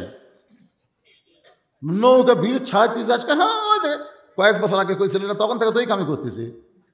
আসেন হুজুর, হাত ধরে লিয়ে দেয়, বিসমিল্লাহ কয়ে নদীর পা দিছে, চোখ বন্ধ করে ওই পার গেছে।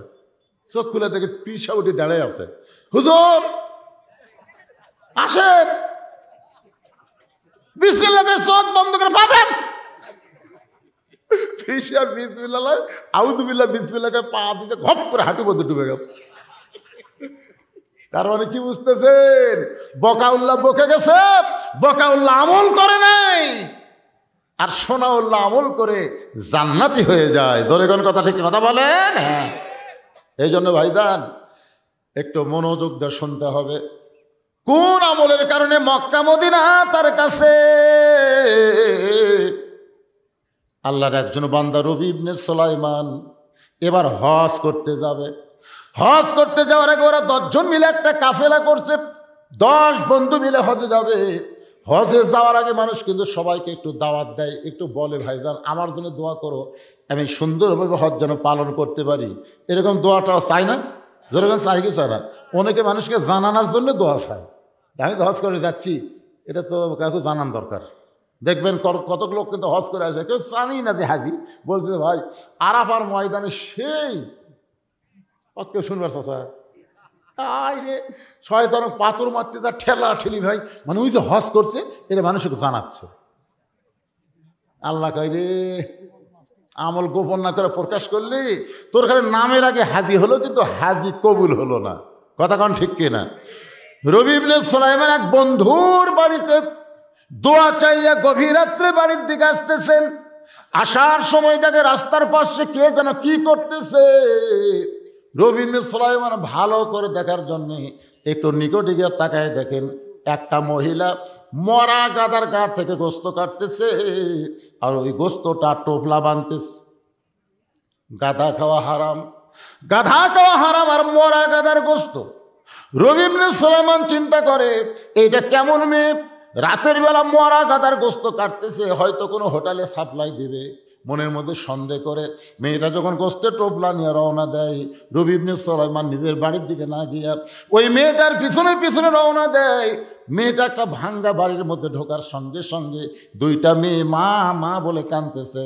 মা বলতেছে মা আর কান্দা লাগবে না, আল্লাহর নিয়ামত গোস্ত পাইছি, এই গোস্ত সিদ্ধ করে তোমরা খাও আর আল্লাহর শুকরিয়া আদায় করো। রবি ইবনে সুলাইমান চমকে গেল, একে তো গাধা খাওয়া হারাম, তারপরে মরা গাধার গোস্ত নিজের মেয়েদেরকে মা দিয়ে বলতেছে সিদ্ধ করে খাও আল্লাহর শুকরিয়া আদায় করো। মেয়েটা খুশি হয়ে যখন দুইটা মেয়ে গোস্তের টুকলা নেয়, এমন সময় রবি ইবনে সুলাইমান বলে মা তুমি কেমন মা, তুমি তোমার ক্ষুধার্ত মেয়েদেরকে মরা গাধার গোস্তের টোপলা দিলে, ও মা তুমি কেমন মা? মা বলতেছে পথিক এই গভীর রাত্রে আমার বাড়ির ধার দিয়ে চলে যাচ্ছ, চলে যাও, আমার দিকে তোমার তাকান লাগবে না। আজকে দুইটা আমার মেয়ে আজকে কয়েকদিন হলো না খেয়ে থাকার কারণে বারবার যখন আমার কাছে খাবার চায়, আমি মা কোথায় খাবার পাবো? আমার স্বামী কয়েক বছর আগে দুনিয়া থেকে বিদায় হয়ে গিয়েছে, আমি একজন বিধবা নারী, দুইটা যুবতী মেয়েকে কি করব? রাতের অন্ধকারে আমি বের হয়ে গেছি কিছু খোঁজার জন্য, ক্ষুধা নিবারণের জন্যে। এখন গাধা খাওয়া হারাম না হালাল এটা পরখ করার শক্তি বিবেক আমার নাই, মরা গাদা না জেতা গাদা এইটা চিন্তা করার শক্তি আমার অন্তরে নাই। আমি গোস্ত মেয়েদেরকে দিয়েছি, মেয়েরা সিদ্ধ করে খাবে, আল্লাহর শুকর আদায় করবে, কারণ এই মুহূর্তে জীবন বাঁচান ফরজ মনে হয়ে গেছে। রবি ইবনে সুলাইমান বলেন মা তোমার মেয়েদেরকে মরা গাদার গোস্ত খাইতে দিও না, এবার আমি হজে যাবার চাইছিলাম মা, আমি আর হজে যাব না, আমার সমস্ত হজের টাকা পয়সা আমি তোমাদেরকে দান করে দিব। এক দৌড়তে বাড়িতে গেলেন, বাড়ি যাওয়ার পরে যা কিছু তার ছিল সব কিছু টোপলা করে মায়ের হাতে দিয়ে দিলেন। মা মেয়ে খুশি হয়ে আল্লাহকে বলতেছে আল্লাহ তোমার যেই বান্দা মক্কা মদিনায় যাবার চাইছিল কিন্তু আমাদের ক্ষুধার্ত দেখে সব দান করে দিল, আমরা মা আর মেয়ে মিলে দোয়া করি আল্লাহ মক্কা মদিনা এই বান্দার বাড়িতে হাজির করে দিও। রবি ইবনে সুলাইমান বলে মা উল্টা দোয়া করো না, কারণ মক্কা মদিনা কোনোদিন মানুষের বাড়িতে আসে না। মেয়ে দুইটার মা বলতেছে আমরা দোয়া করার মালিক আর কবুল করার মালিককে, আমাকে মন চাইলে দোয়া করছে, আল্লাহ কবুল করতেও পারে নাও পারে। রবি ইবনে সুলাইমান চলে আসলেন বাড়িতে, নির্দিষ্ট সময় ওর আরো 9 বন্ধু বললেন চলো বন্ধু হজে যাই। বলে এবার তোমরা যাও, হয় আমি আবার যাবো না, আমার একটু সমস্যা আছে। 9 বন্ধু বলে কে রে, কত মানুষকে আমরা বললাম এবার আমরা 10 জন মিলে হজে যাবো কাফেলা করে, আর তুমি সবার কাছে দোয়াও চাইলে, আজকে হঠাৎ বলতেছে যাবা না। যাবো না রে ভাই, তোরা যা। ওরা 9 বন্ধু হজ করে সর্বপ্রথম রবি ইবনে সুলাইমানের বাড়ির দরজায় হজ শেষ করে নিজের বাড়িতে না গিয়ে রবি ইবনে সুলাইমানের বাড়ির দরজায় ওই 9 বন্ধুর মধ্যে একজনের মাথাতে একটা টোপলা, মাথার কি একটা টোপলা, দরজা ডাকতেছে রবি ইবনে সুলাইমান, এই রবি ইবনে সুলাইমান দরজা খুলে দেখে 9 হাজি তার সামনে দাঁড়ায় আছে। জোরে করে সুবহানাল্লাহ। আল্লাহ রাসূল বলেন তোমাদের এলাকায় কোনো ব্যক্তি হজ করে যখন আসবে সর্বপ্রথম যদি তার চোখের দিকে মহব্বত করে তাকাও, ওই কাবা মদিনার দিকে যদি সওয়াব পাইছে, তুমি গরিব মানুষ হওয়ার কারণে ওর চোখ দেখলে আল্লাহ সেই সওয়াব তোমার অন্তরে দিয়ে দিবে। এই জন্য হজ করে আসার সাথে সাথে কমপক্ষে 40 দিন সেই ব্যক্তি বেগুনা মাসুম থাকে, তার সঙ্গে একটু মোসাফা করা, মুআনিকা করা। আবার খালি জমজমের পানি খাওয়ার জন্য এটা করা হবে না। আমরা অনেক সময় হজ করে এসে লুকে থাকি, এতই খুরমা খেজুর খাবি, পানি খাবি, কে হুজুর আমার একটা জায়নামাজ হবি না, আমার একটা তসবি আপনি দিবেন না হুজুর? কি তসবি জায়নামাজ না, হাজির চেহারার দিকে তাকায় থাকলে কাবা মদিনা জায়গার সওয়াব আল্লাহ দান করবে। সুবহানাল্লাহ বলেন। রবি ইবনে সুলাইমান বলে, ভাইজান তোমরা 9 জন বন্ধু আমার বাড়ির দরজায়, আমার ভাগ্য এত ভালো, যার মাথার টোপলা আছে। এই মিথ্যা দেখ, এই কি হজে যাওয়ার আগে তোর কাছে আইলাম, তুই কইলি এবার হজে যাবো না, কি কারণে যাবি না? কারণও বললি না। হেই, তুই যে কাবা ঘর তাওয়াফ করার সময় এই যে আমার মাথার টোপলা, তুই যে আমার টোপলা দিয়ে বললি, ভাই এই টোপলা নিয়ে আল্লাহর ঘর তাওয়াফ করতে আমার কষ্ট হচ্ছে, টোপলাটা একটু ধরতো। তোর টোপলা আমাক দিয়ে তুই আল্লাহর ঘর তাওয়াফ করলি, আমরা 9টা বন্ধু দেখলাম, তুই আমাকে সাথে সাথে থাকতে থাকতে হারাই গেলি। আমরা গোটা মক্কা খুঁজা তো পাইনি রে, তুই টোপলাখানা দিয়ে কোথায় হারিয়ে গেলি। আবার হঠাৎ থেকে তুই সাফা মারোয়া সাই করতেছিস, তোকে টোপলা দেওয়ার জন্য তোর পিছনে পিছনে আমরা 9 বন্ধু দৌড়াই, কিন্তু হঠাৎ থেকে তুই আর নাই। গোটা মক্কায় খুঁজে যখন পাওয়া গেল না, চলে আসলাম মদিনায়। মদিনায় এসে দেখি নবী রওজার পাশে দাঁড়িয়ে আল্লাহ নবীরে সালাম দিস। তোর সালামের সঙ্গে আমরা নবীরে সালাম দিলাম। তোর সালাম দেওয়ার সময় তুই এমন ভাবে কাঁদতেছিলিস রে পাগল, আমরা তোর সঙ্গে কাঁদতেছিলাম।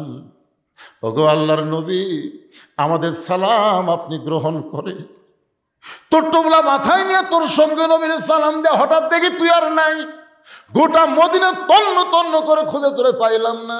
একসঙ্গে হজে যাবার চাইলাম, আমাদের সঙ্গে তুই গেলি না। আবার আল্লাহর ঘর তাওয়াফ করলি, আমাদের সঙ্গে তাওয়াফ করলি না। এই টোপলাখানা দিয়া সাবা মারা সাই করলি, আমরা তোর সঙ্গে ছিলাম, কোথায় হারিয়ে গেলি। আবার মদিনায় নবী রওজা জিয়ারত করলাম, তুই আমার সঙ্গে ছিলি। আরে শয়তান, তোর টোপলা আমারে জানায় দিয়ে আবার আমাদেরকে ফাঁকি দিয়ে সবার আগে বাড়িতে এসে দরজা বন্ধ করে বসে আছিস।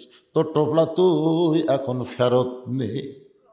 মাথার টোপলা যখন রবি ইবনে সুলাইমানকে ফেরত দেয়, রবি ইবনে সুলাইমান কান্দে বলে, ও বন্ধুরা, আমি হজে যাইনি ভাই, আমি আল্লাহর শপথ করে বলতেছি, আমি এবার হজে যাইনি ভাই, আমি যাইনি ভাই। 9টা বন্ধু বলে, মুনাফিক, একসঙ্গে যাবার চাইছিলাম, তুই গেলি না। আবার আমাদের ফাঁকি দিয়ে আগে বাড়িতে এসে দরজা বন্ধ করলি, তোর সঙ্গে আর আমাদের কোনো বন্ধুত্ব নাই। রবি ইবনে সুলাইমান টোপলাখানা বুকের মধ্যে নিয়ে কাঁদতে কাঁদতে বেহুশ হয়ে পড়ে যায়। আল্লাহ, জীবনে এমন কি খারাপি করলাম যে খারাপের কারণে 9টা হাজি আমার মুনাফিক বলে গালি দিয়ে গেল। কাঁদতে কাঁদতে যখন বেহুশ হয়ে যায়, ওই বেহুশ অবস্থায় দেখতে পায় আল্লাহর নবী রবি ইবনে সুলাইমানের ঘরের মধ্যে হাজির হয়ে গেছে। নবী ডাকতে বলে, রে রবি ইবনে সুলাইমান, তোমার 9টা বন্ধু মিথ্যা বলে নাই বাবা, তোমার 9টা বন্ধু মিথ্যা বলে নাই। ওই এতিম অনাথকে তোমার হজের সমুদয় সম্পদ দান করার কারণে আল্লাহ তোমার প্রতি এত খুশি হয়ে গেছে, একটা ফেরেশতাকে রবি ইবনে সুলাইমানের সুরতে আল্লাহ তোমার নামে হজ করায় আনিছে। এ রবি ইবনে সুলাইমান, ওই ফেরেশতাকে আল্লাহ তোমার সুরতে সাবা মারওয়া সাই করায় নিছে। ওই ফেরেশতাকে তোমার সুরত দিয়া আমি নবী রওজা জিয়ারত করায় নিছে। রবি ইবনে সুলাইমান বলে, নবী গো, আপনি যখন বলতেছেন আমার বিশ্বাস হয়, কিন্তু ওরা যে একটা টোপলা আমার সামনে ফাইলা দিল, এটা কিসের টোপলা গো, আমি একটু শুনতে চাই। সঙ্গে সঙ্গে আল্লাহ নবী কোরআন থেকে একটা আয়াত তেলাওয়াত করলেন, ওমা তুনফিকু মিন শাইইন ফি সাবিলিল্লাহি ওয়াফা ইলাইকুম ওয়া আনতুম লা তুযলামুন।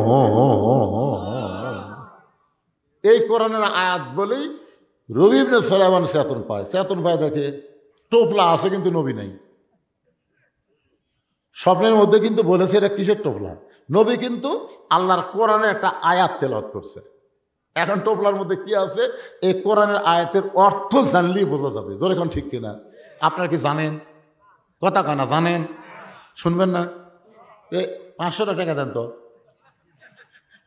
আমি 100 টাকা কোরআন শরীফ আপনাকে দিবার চাইলাম, কোরআন দান করার সব দিবার করলাম। 500 টাকা দিলে একটা কোরআন দানের সব, এত টাকা মেয়ারাত নষ্ট করলেন, দুনিয়ার পিছনে শেষ করে দিলেন।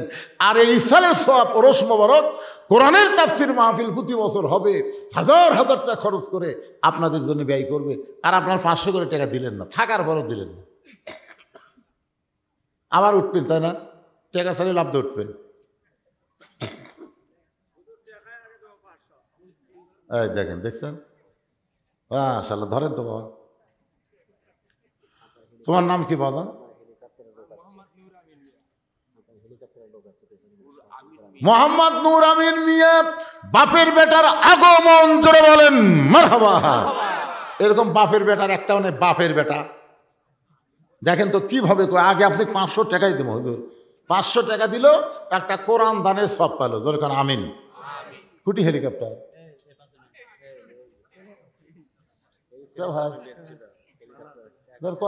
কিছু দেওয়া লাগবে না,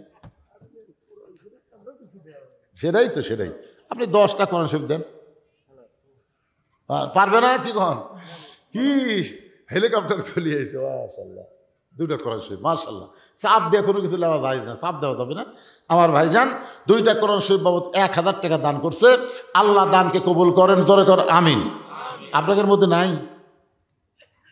নাই, কারো কাছে নাই? কোরআন শরীফ 2 ধরনের পাওয়া যায়, একটা 200 টাকার পাওয়া যায়। তো 200 টাকা দেন, একটা কোরআন দানের সব পাওয়া যাবে। 500 টাকা যদি বেশি মনে হয় 200 টাকা দেন, 200 টাকা দেন, দেন। সবাই যদি 200 করে টাকা দেন তো অনেক টাকা হবে।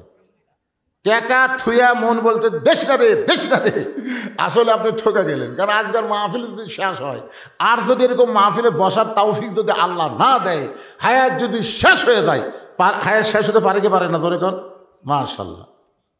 এই দেখেন, টাকা কমা দিতে আমার ভাই দৌড়াইছে, মাশাআল্লাহ। 200 করে দেন, অসুবিধা কি? আর একজন যাচ্ছে, মাশাআল্লাহ মাশাআল্লাহ। আল্লাহ তোমার 2জন বান্দা 200 করে টাকা করছে দান, কোরআন দানের সব তাদের আমল নামায় দিয়ে দেন। জোরে বলি আল্লাহুম্মা আমিন। সবাই বলিন আল্লাহুম্মা আমিন। ওই দেখেন কিভাবে এক মর্দে মুজাহিদ আসতেছে, হাই রে কি, এবার দেখে আসবে পুরাতের রোজার পাওনা পড়ে, মাশাআল্লাহ। আল্লাহ তোমার একজন বান্দা কোরআন বাবদ 200 টাকা দান করেছে, আল্লাহ দানকে কবুল করেন, আল্লাহুম্মা আমিন। মাশাআল্লাহ মাশাআল্লাহ। 200 2জনে নিয়ে যাচ্ছে, নিজের আনছে আর একজন নিয়ে আসছে, মাশাআল্লাহ। 200 করে 2টা কোরআন শরীফ বাবদ দান করেছে, আল্লাহ দানকে কবুল করেন। দুনিয়ারই টাকা পয়সা দুনিয়াতে রবে, ফকির হয়ে মানুষ কবরেতে। নিয়ত করেন যে আমার একটা বিশাল বেধি আছে, ব্যারাম আছে হুজুর, ভালো হয় না, এখানে একটা ছাগল দেব সদকা করে, জনগণের ইসলামের সব মাহফিলের জন্য একটা ছাগল দেব, আল্লাহ আপনার বেধি ভালো করে দেবে। দেয় না? কি কোন দেয় না? এরকম সদকা করেন, কোরআন শরীফ বাবদ সদকা করেন, মাশাআল্লাহ। আর একজন 200 টাকা দান করে গেল, আল্লাহ আমার ভাইয়ের দানকে আল্লাহ কবুল করেন, আল্লাহ। পিছন দিক থেকে একটা লোক উঠলো না, আবার এই মোগল টলির, আপনারা না বারা টলির, আপনাকে মোগল টলির লোক নাই? একেবারে মোগল টলির লোক নাই, একটা লোক নাই, হাত পর্যন্ত থেকে মোগল টলির কোনো লোক নাই?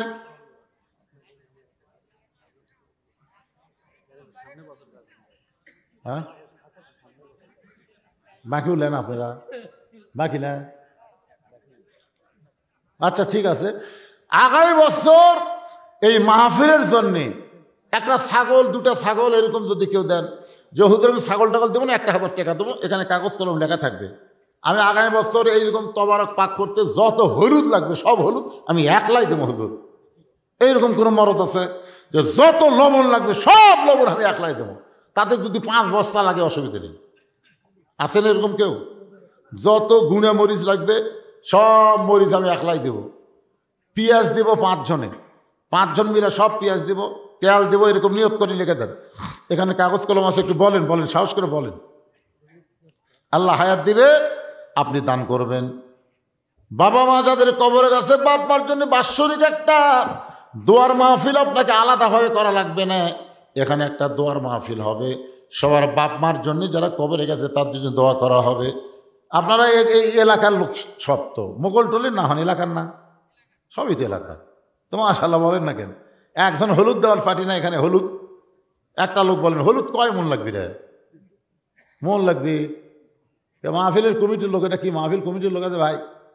এই মাহফিল কমিটির লোক আপনি? মাহফিল কমিটির লোক? হ্যাঁ, কতটুকু হলুদ লাগে কত দিকে হলুদ? 40 মন, 40 মন চাউল, 5 কেজি লাগবে। আচ্ছা আপনি দেন তো, দেন তো দেখি কি হয়। কোন তো দেখে আপনি দিয়ে শুরু হতো দেখে কি আসাদুল 5,000 টাকা ধরে বলেন মারহাবা। কে বাড়াছে বাবা? কে রে বাবা? সব হলুদ দিবে তো? বাড়ি এই তো মোগলটলের লোক আছে, কে কয় নাই রে? মোগলটলের আনোয়ার, তাই না? আনোয়ার, আনোয়ার হোসেন যত হলুদ লাগবে সব হলুদ দান করবে, জোরে বলেন মারহাবা। আপনাদের মধ্যে লবণ দেওয়ার লোক নাই, কয় মন লবণ লাগবে রে? লবণের দাম কত? একটা লোক বলেন, একটা লোক বলেন। হলুদ হয়ে গেছে, আনোয়ার সব হলুদ দিবিলেন। কোনটা লবণ, কোনটা বাজান? বাড়ি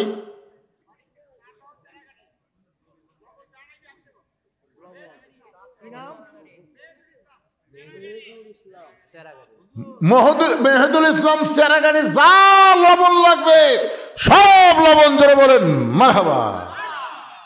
এখন তেজপাতা দেওয়ার কোন লোক আছে? যা তেজপাতা লাগবে, তেজপাতা সগলি দিবে। কি কি দিল রে? কি দিল বাদান? এখানে কি দিল?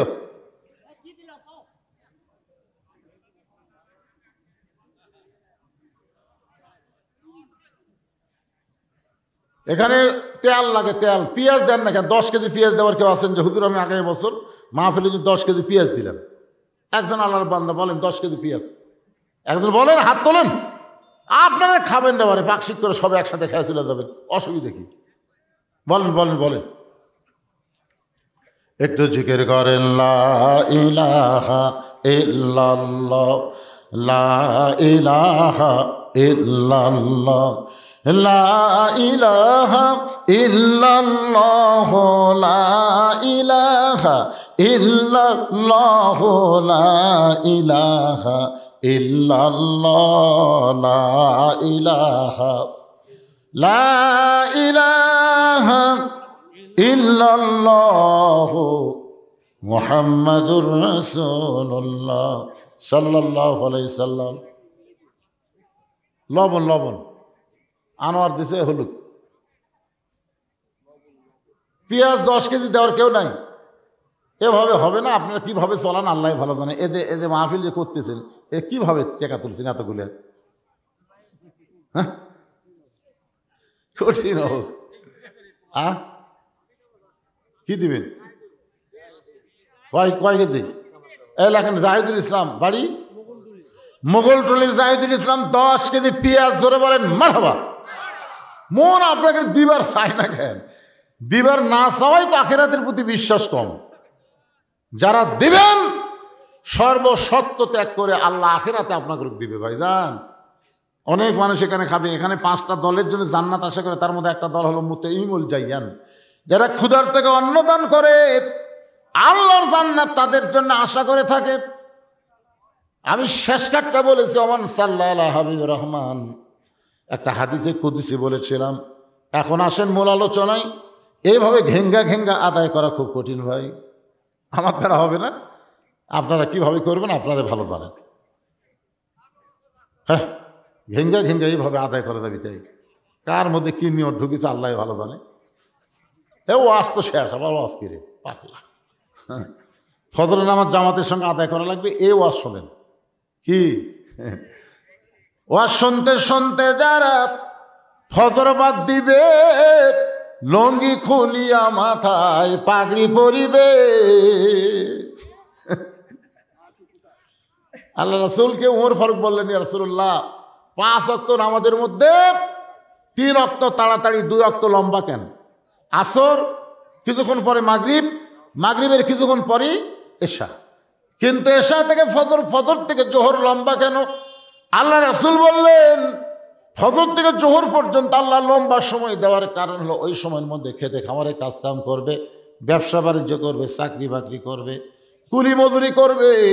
এইগুলো করতে গিয়ে শরীরের যে ক্ষয় হবে, শরীরের যে ক্ষয় হবে, এশা থেকে ফজর আল্লাহ লম্বা সময় দিল। ওই লম্বা সময় ঘুম পারলে ওই দেহের ক্ষয়টা আল্লাহ ঘুমের মাধ্যমে পুরা করে দিবে। এই জন্য আল্লাহ বলেছেন, নাওমাকুম সুবাতা, ঘুম হলো জান্নাতের নিয়ামত। সুবহানাল্লাহ কর। এবারে এই ছোট্ট বাচ্চা, উনি আবার ভিডিও ম্যান হয়ে গেছে রে, কিরে বা? ওরস শব্দের অর্থ হলো ওরস, ওরস, এটা ঔরস থেকে ওরস। আমার কথা বুঝলেন? একজন আল্লাহর ওলির ছেলে, একজন এরকম করতে করতে ওনারা ওরসকে ফার্সি শব্দ বলা হয়েছে। ওরস মানে আল্লাহ আর বান্দার মধ্যে মিলন হওয়া। মিলন বোঝেন? এই মিলন মানে এখানে আল্লাহর অনেকগুলো বান্দা আসবে, এখানে আল্লাহ রহমতের ফেরেশতা আসবে, কোরআন হাদিস থেকে আলোচনা হবে, লাস্টে তাবারক হিসেবে কিছু পাবে। এর মাধ্যমে 1 কেজি 1 জগ পানির মধ্যে 1 মুষ্টা চিনি ঘন্টন দিলে ওই চিনি যেমন পানির মধ্যে বিলীন হয়ে যায়, শত চেষ্টা করলেও চিনিকে যেমন পানি থেকে আলাদা করা যায় না, খুঁজাও পাওয়া যায় না। জোরে করার কথা ঠিক কিনা? এখন ওইটা আগে যখন ছিল তখন সবাই বলতো চিনি পানি, পানি চিনি। আমার কথাই বুঝলেন? চিনি এই জায়গাতে আছে, এই জায়গাতে 1 জগ পানি আছে। আপনার কি বলবেন? 1 জগ পানি, 1/2 কেজি চিনি। কিন্তু চিনি আর পানি যখন একত্র হয়ে গেল, 2টা ঘন্টন মারলে ওইটা মুখে দেওয়ার পরে কেউ বলবে না পানি, কেউ বলবে না চিনি, কেউ বলবে পানি, কেউ বলবে পানি, কেউ বলবে না।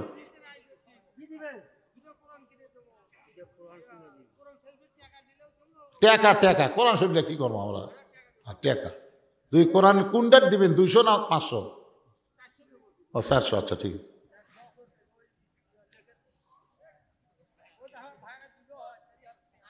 আচ্ছা ঠিক আছে বাবা, অসুবিধা নেই। কি বলবেন এখন? ওটা মুখে দেওয়ার পরে কেউ চিনি বলবি? কি বলবে? শরবত। কেউ পানিও বলবি না, চিনিও বলবি না, আলাদা একটা নাম হবে। তো আল্লাহ এবং বান্দা যখন ইবাদতের মধ্যে সামিল হয়ে যায়, তখন বান্দা আল্লাহ এমন একটা অবস্থায় পৌঁছে যায়, আল্লাহও থাকে না, বান্দাও থাকে না, আল্লাহ ওয়ালা হয়ে যায়। ধরে বলেন কি? কথা কয় না। লোকটা বড় আল্লাহওয়ালা রে, ওর মধ্যে কি আছে? ওয়ালা আছে, আল্লাহ আছে, আছে না নাই? তো ওরসটা হলো ঠিক ফার্সি শব্দ, বা একে যা আরবিতে বলা হয় আল্লাহওয়ালা, আল্লাহর অত্যন্ত মোত্তাকি পরহেজগার বান্দাদের মিলন মালা। ধরে কোন সুবহানাল্লাহ। কিন্তু ঢোল তবলা যেটা এখানে লিখে দিল গতকাল নাকি হয়েছে, এইটা আপনার বলেন এটা কি জায়েজ হবে? তাহলে এই না জায়েজে কাম যারা করতেছেন তারা তো চিন্তা করা লাগবে ভাই, জান যে আমাদের 33 পাচ্ছি, কিন্তু বাকি 33টা হলো না। এই 33টা হলো ওয়ালা তামুতুন্না ইল্লা ওয়া আনতুম মুসলিমুন। রুহের জগতে আল্লাহ আমাদের পক্ষে ছিল, দুনিয়ার জগতে মুসলমানের ঘরে আল্লাহ কবুল করলো। মরার সময় মুসলমান হয়ে আমাদের মরতে হবে। মুসলমান হয়ে যদি মরতে পারি, এই যে 3 জন ওটা মারতেছি দৌড়, দেখছেন দেখতেছেন? যা মার দৌড়, মেলাত কি যেন একটা হতে যা। শোনেন ভাইজান, জোরহাত করে বলতেছি, একটা মেয়ে মানুষ সন্ধ্যার সময় মুরগির ঘোড়া দেখে, ঠিক মতো মুরগি উঠলো কিনা দেখে না? তখন দেখে কি দেখে না? একটা মেয়ে মানুষ সন্ধ্যার সময় মুরগি দেখে, ঠিক মতো উঠলো কিনা দেখে না সন্ধ্যার সময়। একটা মরদ মানুষ সন্ধ্যার সময় গোয়াল ঘরে গরু ছাগল উঠলো কিনা এটা কখন দেখে? কথা কয় না, কখন দেখে? তাহলে আপনি কত বড় চালাক, মুরগি হাঁসকে ভালোবাসেন মা, সন্ধ্যার সময় খোঁজ করেন। আপনি কত বড় ভালো মানুষ, গরু ছাগল সন্ধ্যার সময় খোঁজ করেন। আপনার আগে রাতে এত রাত্রি ঘুরতেছে, এরকে খোঁজ করেন না কে? কি এ যারা ঘুরতেছে এরা কি মানুষ আছে? আর আইডিয়া হয়ে গেছে। আমার এলাকার এক আইডিয়া হঠাৎ দড়ি ছিঁড়ছে ভাই, দড়ি ছিঁড়া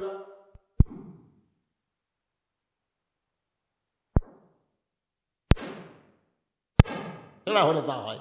এই আইডিয়া এখন এই কিশোর বাচ্চার থেকে যুবক যারা হচ্ছে একই অবস্থা, খালি দৌড়ে দৌড়ি, চিল্লা চিল্লি, ফাল্লা ফাল্লি। আপনি বাবা হিসাবে আপনার হাত পায়ে বেড়ি লাগায়া আল্লাহ জাহান্নামে দিবে যদি আপনি ছেলের দিকে খেয়াল না করেন। লাইলাতুল মেরাজে নবী জান্নাতে গেল, যা দিয়ে কতগুলো বাবা হাউমাউ করে কাঁদতেছে। জিবরাইল, জান্নাতের মধ্যে বাবারা কাঁদতেছে। বলি ইয়া রাসূলুল্লাহ, যা হবে আল্লাহ আপনাকে আগাম দেখানোর জন্যই লাইলাতুল মেরাজ। যেরকম সুবহানাল্লাহ।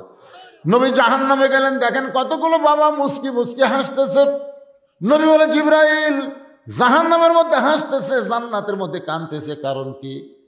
ফেরেশতা জিবরাইল বলে, আল্লাহ, এই সকল বাবা নিজের পাপের কারণে জাহান্নামে হবে, কিন্তু ওয়ালাদুন সালেহুন, এদের নেককার সন্তান সব সময় 5 ওয়াক্ত নামাজ পড়ে আল্লাহর কাছে কান্দে আর বলে, রব্বির হামহুমা কামা রব্বায়ানি সগীরা। আল্লাহ, আমার বাবা পাপী হয়ে কবরে গেছে, আমি সন্তান হয়ে দোয়া করি, আল্লাহ আমার বাবাকে তুমি মাফ করে দাও। আল্লাহ বলে, বান্দারে, তুই পাপের কারণে জাহান্নামে হলে কি হবে? তোর নেককার সন্তান তোর জন্য দোয়া করার কারণে একটা নেকি তোর আমল নামার মধ্যে প্রতিদিন ঢুকতেছে। এই আমল নামার মধ্যে প্রতিনিয়ত নেকি ঢোকার কারণে অচিরে আমি আল্লাহ তোরে জান্নাত দিয়া দিব। এই জন্য বাবারা মুসকি মুসকি হাসতেছে, কেন? সন্তানের উসিলে আল্লাহ তাদেরকে আবার কি দিবি? জান্নাত দিবি। আর জাহান্নামের মধ্যে জান্নাতের মধ্যে কাঁদতেছে ওই সকল বাবারা নিজের নেক আমলের কারণে জান্নাতি হবে, কিন্তু সন্তানগুলা খারাপ হওয়ার কারণে, সন্তানগুলা খারাপ। মেলাদ ধরে কোরআনের মাহফিলে আসে না, আজান দিলে লেপের মধ্যে 2.5 হাত হয়, আগে আসলো 3 হাত, ফজর আজান শোনা হচ্ছে 2.5 হাত। এরকম আইডিয়া আসে না? নাই, কথা কন না কেন?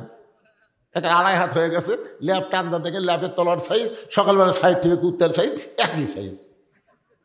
আল্লাহ কে রে, এই তুই ভালো আমল করে জান্নাতি হলি, কিন্তু তোর বেটা, তোর মেয়ে হাইল পরে কিলকিল করে ঘুরতেছে, তোর সন্তান খারাপ হওয়ার কারণে আর পাপের একটা অংশ তোর আমলের মধ্যে ঢুকতেছে। অফিরে আমি আল্লাহ তোকে জান্নাত থেকে জাহান্নাম দেব। এখন আপনি বাবারা কি করবেন? আপনার ছেলে মেয়ের দিকে আপনার খেয়াল করার দরকার আছে না নাই? যেরকম আসলে নাই ভাইজান, আছে। সবাই মনোযোগ দিয়ে শুনবেন। কো আনফুসাকুম আহলিকুম নার, জাহান্নামের আগুন থেকে বাঁচতে গেলে একলা বাঁচলে হবে না, আহাল পরিবার নিয়ে আমাদেরকে বাঁচতে হবে। আল্লাহ পাক আমাদের সকলকে কবুল করুক। সকলে বলে আল্লাহুম্মা আমিন। আস্তাগফিরুল্লাহাল্লাযী লা ইলাহা ইল্লা হুয়াল হাইয়ুল কাইয়্যুম ওয়া আতুবু ইলাইহি লা হাওলা ওয়া লা কুওয়াতা ইল্লা বিল্লাহিল আলিয়্যিল আযীম। আল্লাহুম্মা আমিন। আল্লাহুম্মা আনতাস সালাম ওয়া মিনকাস সালাম, তাবারাকতা ইয়া যাল জালালি ওয়াল ইকরাম। আয় আল্লাহ তাআলা, রাত প্রায় 1টা বাজতেছে, দীর্ঘ সময় পর্যন্ত আজকে তোমার আল্লাহর ওলির আশিকানদের মাহফিলে, ওরস মাহফিলে, তাফসীরুল কোরআন মাহফিলে আমি যে আলোচনা করেছি, আল্লাহ মেহেরবানি করে সবাইকে বুঝ মোতাবেক আমল করার তৌফিক দিয়ে দাও। যদি কোনো ত্রুটি হয়, ভুল হয়, মাফ করে দাও। জাহাদিয়া মঞ্জুর করেন। সোনার মদিনায় নবী পাকের রওজা মোবারকে কবুল করে নাও। তামাম আম্বিয়ায়ে কেরাম, আসহাবে কেরাম, তাবিঈন কেরাম, তাবিঈন কেরাম, তাম পৃথিবীর মাটির নিচে যত মুমিন মুমিনা শুয়ে আছে, আল্লাহ সকলের আরওয়াহ ফরে হাদিয়া কবুল করো। আমরা যারা হাত তুলেছি, আমাদের জনম দুঃখনে মা বাবা যাদের কবরে গেছে, আল্লাহ মেহেরবানি করে মা বাবার কবরকে জান্নাতের টুকরা বানায় দাও। আমাদের দাদা দাদি, নানা নানি, আত্মীয় স্বজন, শ্বশুর শাশুড়ি যাদের কবরে গেছে, কবরবাসীদের মাফ করে দাও। আল্লাহ শাহাদাওয়ানের রুহু মোবারকে হাদিয়া কবুল করো। প্রত্যেক বছর কষ্ট করে মেহনত করে এত সুন্দর আয়োজন যারা করতেছে, এই মোগল টুলির উপরে রহমত বরকতের দরজা খুলে দাও। প্রত্যেক বছর এমন করে একটা জান্নাতের বাগান যেন লাগাতে পারে, এমন ইমানি শক্তিদেরকে দান করে দাও আল্লাহ। আল্লাহ রিপন সহ অনেকে আজকের মাহফিলে কষ্ট করতেছে। আজকের মাহফিলের সম্মানিত সভাপতি, আজকের মাহফিল পরিচালনা, আজকের এই মাহফিলের অতিথিবৃন্দ, আজকের মাহফিলের আলেম ওলামা হাফেজকারী, আজকের এই মাহফিলে হাজী সাহেব, আজকের মাহফিলে ইমাম মুয়াজ্জিন, আজকের মাহফিলের মুরব্বী, যুবক, কচি কাঁচা, পর্দার অন্তরের মা বোনেরা, আল্লাহ সকলকেই জান্নাতি কবুল করো। কে কোন নিয়তে হাত তুলেছে আল্লাহ সকলের নেক নিয়তে কাছে আল্লাহ তুমি কবুল করো। সুবহান রাব্বিকা রাব্বিল ইজ্জাতি আম্মা ইয়াসিফুন ওয়া সালামুন আলাল মুরসালিন আলহামদুলিল্লাহি রাব্বিল আলামিন। ওয়াজাল আখিরাতি কালিমাতুন ইনদাল মাউতি। সকলে পড়েন লা ইলাহা ইল্লাল্লাহু মুহাম্মাদুর রাসূলুল্লাহ সাল্লাল্লাহু আলাইহি সাল্লাম। আসসালামু আলাইকুম।